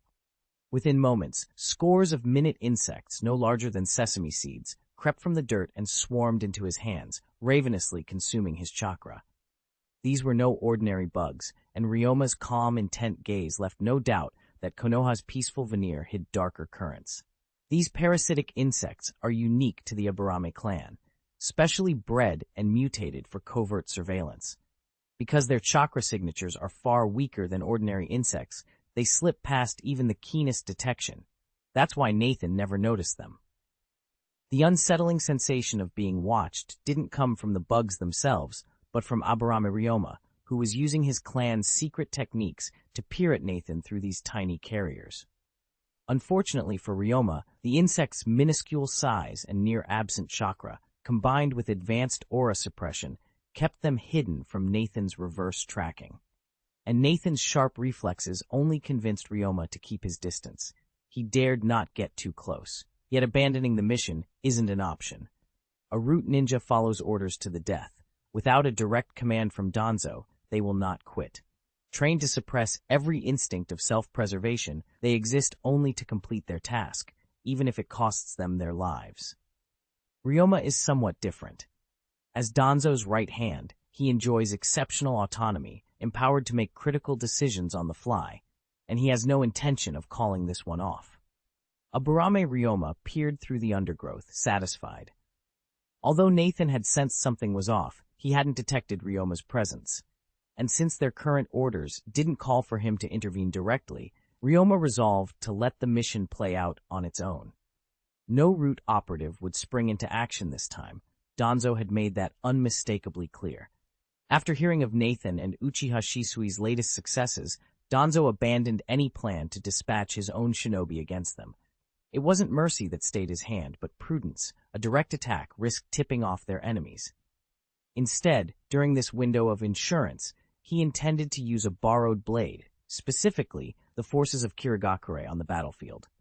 With that in mind, Ryoma retreated to a shaded glen and released a cloud of Aburame beetles onto his skin. Once the insects had settled, he tapped a message into his comlink. "Xiao," he said, his voice low and steady. "Alert faceless, Nathan has crossed into Fire Country territory. Tell him to be ready."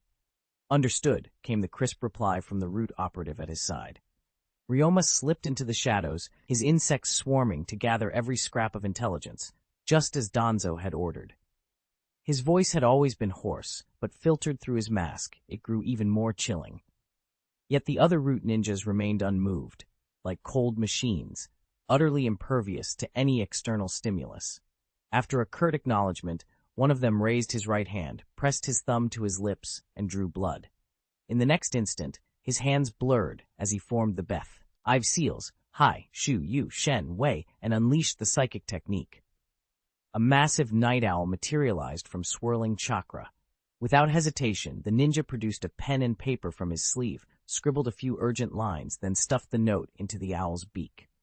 With a piercing screech, it launched into the sky and vanished into the darkness. Xiao Xiao gave a quick nod to Aburame Ryoma. Ryoma glanced away and murmured, "Let's move." He took the lead, vanishing in the direction Nathan and the others had fled. The rest of the root ninjas fell in line behind him, disappearing into the night. 4 nights later, Nathan perched cross-legged on a gnarled tree branch, his eyes closed in deep concentration. Under the pale moonlight, soft ripples of chakra pulsed around him as he refined his techniques, each breath bringing him closer to perfecting his control. Nathan's eyes snapped open, a flicker of helplessness passing over his face. He just felt that prying gaze again, subtle, fleeting, but unmistakable. In fact, it wasn't the first time today. Over the past few days, he'd sensed it 2 or 3 times daily. Early on, he'd ordered his guards to scour the camp, but as the incidents mounted and nothing turned up, he'd grown indifferent. He wondered if this was exactly the enemy's strategy, use these phantom glances to lull him into a false sense of security, draining his energy and patience. If that was their game, he'd show them the consequences of underestimating him. Today marked the 4th day of this unsettling routine. If their plan was to strike before the army reached the battlefield, tonight offered the perfect opportunity. By tomorrow afternoon, they'd be inside Konoha's defensive perimeter.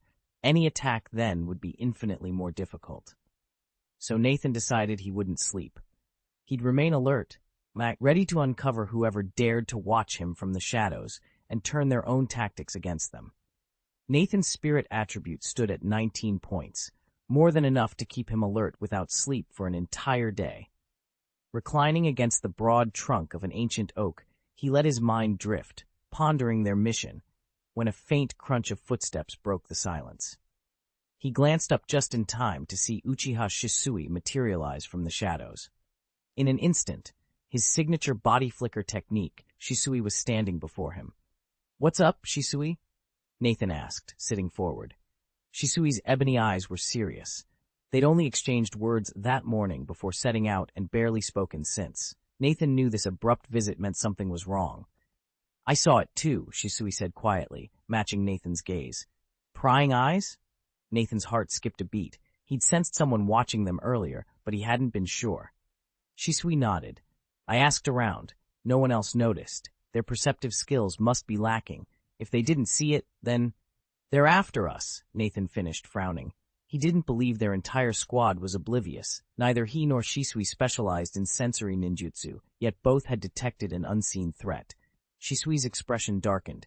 Exactly. We're being watched. Nathan closed his eyes for a moment, gathering his thoughts. Whoever, or whatever, had fixated on them would need to be dealt with swiftly, and together, he and Shisui would be ready. Nathan's mental power, enhanced by the Sharingan, was impressive, but it was still purely instinctive. He hadn't developed the precise control of a true sensory ninja. In fact, anyone with genuine perception skills would have detected that level of psychic probing in an instant.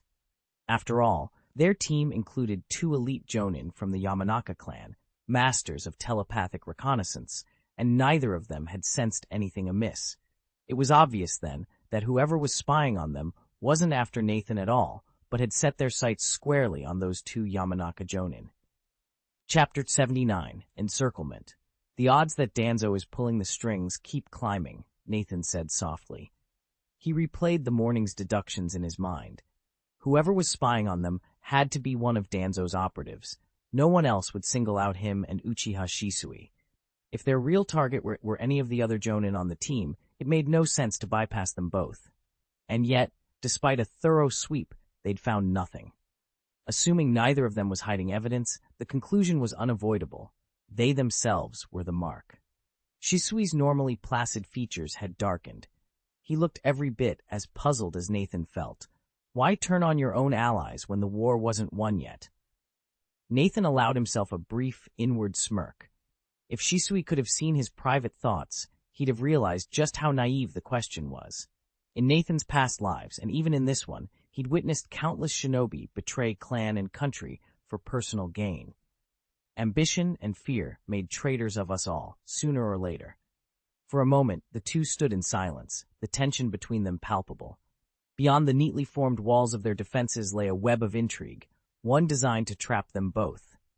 And now, with Danzo's shadow falling over every move they made, escape felt more uncertain than ever. Nathan paused for a moment, then fixed Uchiha Shisui with a meaningful look. Be on your guard tonight. Shisui blinked in surprise, then nodded solemnly. Without another word, he rose and departed. Nathan let out a quiet sigh, shook his head, and returned to his training. Time passed slowly. By the time darkness fully settled over the forest, Nathan was engrossed in his exercises when a shrill whistle cut through the night air. Within seconds, the entire makeshift camp stirred to life. Shouts of alarm, clattering weapons, the shuffle of hurried footsteps. Nathan sprang to his feet, yanked the short sword from its sheath, and vaulted down from the low-hanging branch where he'd been practicing. He sprinted toward the source of the alarm. 2 figures broke from the shadows to intercept him. One was unmistakable. Hyuga Special Operative Feihua, her pale eyes glinting in the torchlight.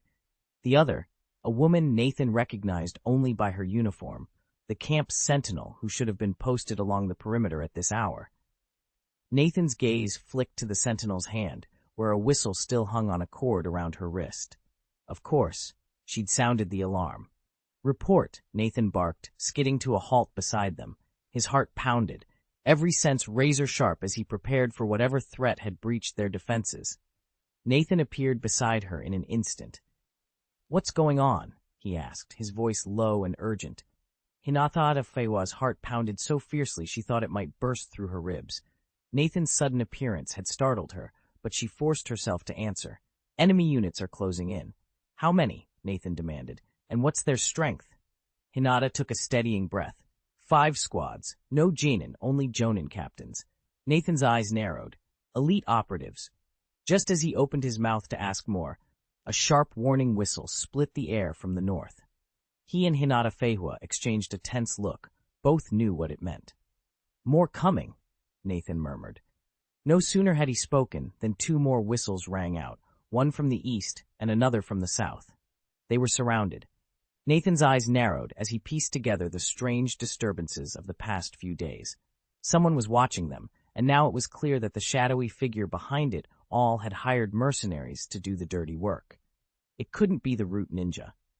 For one thing, the root lacked the resources to deploy so many operatives at once. For another, they would never be so obvious. No, this was a classic case of borrowing a blade to strike. He muttered under his breath. They're using proxies. Hinata Fehua glanced at him in confusion. What did you say? Nothing. Nathan lied, forcing himself to stay calm. He tore his eyes from the dark tree line and back to their small group. We need to get back to camp. Now. They set off at a run, the clamor of battle echoing ahead. The enemy had already reached the perimeter. With a sudden ripple of motion, Nathan slipped through the underbrush and reappeared inside the makeshift defenses of their temporary encampment, just in time to join the fight. Nathan's eyes locked on the north side of the camp, where flickering flames danced in billows of smoke and dust, and intermittent explosions shook the air.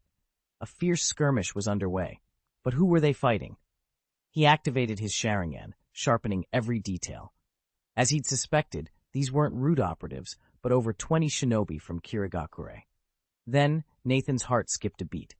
Leading the enemy formation was a figure he knew all too well. Spiky green hair, a sleeveless black vest, his torso and arms wrapped in white bandages, two long swords crackling with latent energy at his hips. Kuroki Raiga, the thunder sword wielder of the 7 ninja swordsmen. Nathan had spent days studying Kirigakure's elite through Uchiha Haoshuan's intelligence briefs, absorbing descriptions of every famed ninja. Now, seeing Raiga in person, with every detail matching the reports, he had no doubt. The battle to the north was critical, and he could not stand idly by. Steeling himself, Nathan prepared to move. Nathan's heart quickened as he recognized the twin blades in Kuroki Raiga's hands. The Thunder Sword, one of the legendary 7 ninja swords. Its power, he recalled, lay in summoning lightning. Without warning, Raiga crossed his blades in front of him. A blinding bolt crackled to life, arcing toward the Konoha special Jonin who had advanced too confidently. The Jonin's shriek echoed as lightning seared through him, sending him hurtling backward. Nathan followed the falling figure with his eyes. The Jonin's skin was blackened, his uniform charred and smoldering, his breath coming in ragged gasps. He'd been struck down in an instant, his strength utterly neutralized. Nathan couldn't help but admit how formidable Kuroki Raiga truly was. He tensed, ready to move forward, but a series of muffled explosions erupted from the western edge of the camp, each followed by the agonized cries of fellow shinobi. Nathan swung his gaze that way and froze. Through the smoke, a hulking figure cut a murderous path through Konoha's forces, thick lips, vertical braids intertwined with a grizzled beard, and an eye patch shrouding his left eye. The stranger's blade sang with bloodlust as he slaughtered anyone who stood before him. Nathan's pulse thundered in his ears. The battle had only just begun. Nathan's eyes narrowed as the newcomer stepped forward. Muri Shinpachi, one of the legendary 7 ninja swordsmen, and the feared master of the explosive sword, Flying Foam. In Shinpachi's grip gleamed the massive blade, its edge bristling with rows of explosive seals. Nathan felt a chill. Such a weapon could obliterate an opponent, and if mishandled, the wielder too. Yet that threat was secondary. His real concern was far more pressing. Had the Hidden Mist sent all 7 of its elite swordsmen? If they had, retreat might be his only option. Yes, he could stand and fight, but unleashing his full power risked exposing the Manjikyo Sharingan, a secret he could not afford to reveal. Rumors said spies lurked nearby, watching every move. He counted contenders. Beside Shinpachi stood Kurochu Raiga, thunder sword in hand, and Biwajuzo, bearer of the broken sword. Only 3 of the fabled 7 had arrived. Relief washed over him. 3 was manageable. 7 would have been unstoppable. Big deal? This so-called hidden leaf defense line might as well be ornamental, one officer spat. 3 of the most dangerous shinobi simply strolled past our defenses, and they've brought nearly 100 elite mist ninja with them. It's laughable. If it hadn't been for Danzo's intervention, Nathan would have been finished. Chapter 280, Breakthrough. Nathan's gaze flicked across the battlefield. Whether Danzo had orchestrated this ambush or not didn't matter in the moment. Their priority was clear: find a way out of the encirclement. The mist shinobi had outdone themselves, over 100 enemy ninja, and not a single genin among them. Every one of the 20-plus squads was led by a special jonin and 6 genuine jonin, including the infamous 3 ninja swordsmen, stood ready for combat. They outnumbered Nathan's side by nearly 1/3, and these weren't the low-tier, parallel ninjas the Hidden Rock Village trained. They were all Blood Mist operatives, each boasting a level of skill that surpassed Konoha's average ranks. Nathan knew they faced an overwhelming disadvantage. To break free, they had to first stabilize the entire front, especially the Chunin units holding the flanks. If those lines collapsed, the higher-ranked Jonin, his own comrades, would be all but doomed to fall next. He squared his shoulders. "Focus on defense and keep the Chunin from being overrun," he ordered. "If we can hold them here, we'll carve us a path to safety." As the mist blades gleamed in the fading light, Nathan tightened his grip on his kunai. There was no turning back. With every ninja under his command locking into position, he prepared to spearhead their desperate breakout and prove that even against impossible odds, Konoha still had its share of surprises. Just in time, Nathan swept his gaze over the chaotic battlefield. Kurochu Raiga, the Thunderblade's wielder, was locked in a fierce duel with the Captain General, whose mastery of wind escape and fire escape kept Raiga off balance. A short distance away, the Deputy Captain General stood toe-to-toe with Biwa Juzo, bearer of the broken blade, blocking every strike. And the most dangerous of all, Muri Shinpachi, who carried the explosive blade, lay ensnared by Uchiha Shisui's haunting illusions and immobilized by his instant body technique. With all 3 sword masters effectively neutralized, Nathan recognized the gap in the enemy's defenses. If he acted now, he could slaughter the Kirigakure special jonin pinned down nearby, freeing his own comrades who were under siege. Those liberated allies could then reinforce the 2 Chunin still battling on the right flank, helping to even the odds. Once the front stabilized, Nathan would turn his full attention to the remaining Kirigakure jonin and wipe them out. A dozen strategies flashed through his mind, but he wasted no time debating. Seizing the opening, he activated his instant body technique and vanished. In the blink of an eye, he reappeared right behind 2 unsuspecting Kirigakure special jonin, ready to strike before they even knew he was there. At that moment, 2 Mist Ninja had pinned down the Yamanaka clan's special jonin, pressing in from both sides until his chest heaved with each labored breath. It seemed all but certain he would be killed, until Nathan intervened. Illusion Sharingan. Nathan's left eye blazed with the red and black swirl. He fixed his gaze on the nearer shinobi. Instantly, the ninja froze in mid-stride as a powerful genjutsu took hold. His limbs locked, posture rigid, he was as good as stone. Genjutsu, Uchiha technique. The second Mist Jonin, rushing to his partner's aid, recognized the telltale Sharingan glare. He lunged, hoping to disrupt Nathan's spell, but Nathan anticipated the move. With a calm flick of his wrist, he drew his sword and unleashed his 4th-level illusion sword technique, an art perfected through countless drills.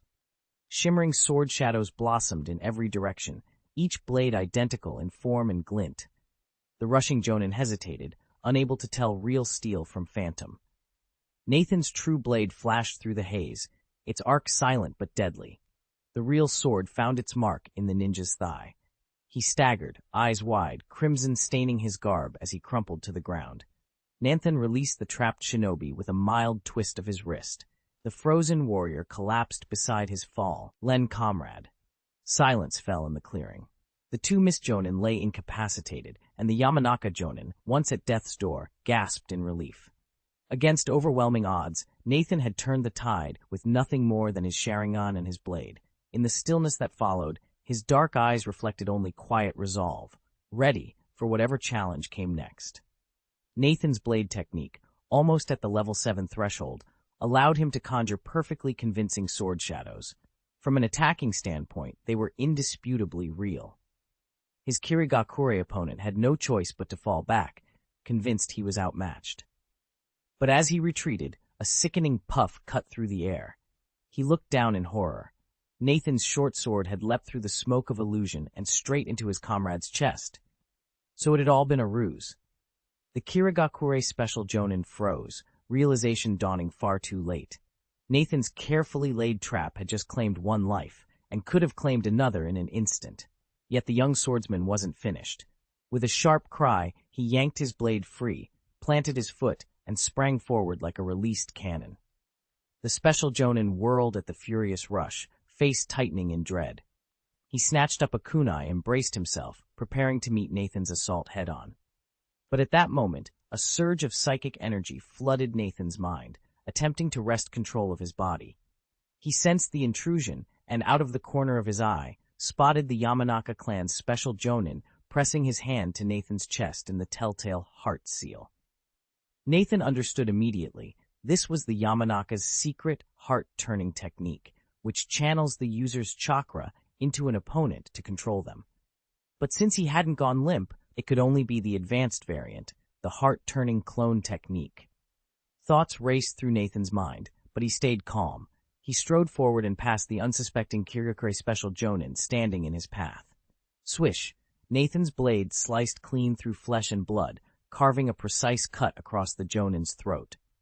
A geyser of scarlet erupted, and the sheer agony of the wound shattered the Yamanaka specialist's concentration. His hands trembled, the mental seal broke, and Nathan was free. Nathan heard the mocking chuckle of the Kirigakure special jonin behind him, but he didn't even glance back. Instead, he gave a quick nod of thanks to the Yamanaka clan jonin at his side and dashed toward the next skirmish. He reminded himself that, beyond the 3 swordsmen he'd already dispatched, 3 full-fledged Kirigakure jonin still remained on the field. If he couldn't eliminate enough of their special jonin before they rallied, the rest of the Kirigakure jonin and chunin would double-team his allies. Fortunately, his power had grown vastly since their last clash. He could handle them handily. And if he managed to draw in backup from his own special jonin, just as the Yamanaka shinobi had aided him a moment ago, the whole fight would become even easier. Ah! A scream echoed as Nathan swung his katana to block a charging jonin's blade. In the same instant, he formed a dense chakra sphere in his left palm and smashed it into his opponent's chest. The jonin staggered, pain flashing across his face, and coughed up blood in a single violent burst. Swish, swish, swish. A whisper of slicing air cut through the chaos. Someone new had just entered the fray. Nathan's ears twitched and his gaze snapped to the side. In an instant, he'd mapped out the flight paths of every incoming shuriken. With a sharp sweep of his dagger, he deflected them all in a rapid clang, clang, clang. At the same time, he sealed with his left hand and unleashed his ninjutsu, fire style, Phoenix Fire technique. A volley of flaming spheres shot forth from his mouth. One of the 2 Kirigakure special jonin, who just launched the sneak attack, froze mid-toss and cried, "Watch out!" just in time to roll aside. But the other wasn't so lucky. He was fractionally slower and took several fireballs to the chest. Though each orb was compact, it struck with enough heat to scorch a crater into the earth and to leave a man grievously burned. The jonin collapsed, badly wounded. Nathan launched himself forward, kicking off the ground with both feet and materializing behind the jonin. In one fluid motion, he slashed his dagger across the man's throat. The blade came away clean, another flawless kill. That made 12 Kirigakure special jonin eliminated. In each fight, he deployed everything but his Manjikyo Sharingan, one-handed seals, the unbranded ninjutsu known as Rasengan, and the uncanny illusory sword technique. His opponents were hit before they could even react. Over time, the surviving jonin grew wary. They moved in packs now, alert and vengeful. A 3-man squad had just attempted to surround him. It was over almost as soon as it began. Their coordination was too slow. Before they realized what was happening, Nathan had already slain 2 of them. The third reeled back in terror, too shocked even to defend himself. Nathan disappeared into the shadows, leaving only silence and 2 more lifeless bodies in his wake.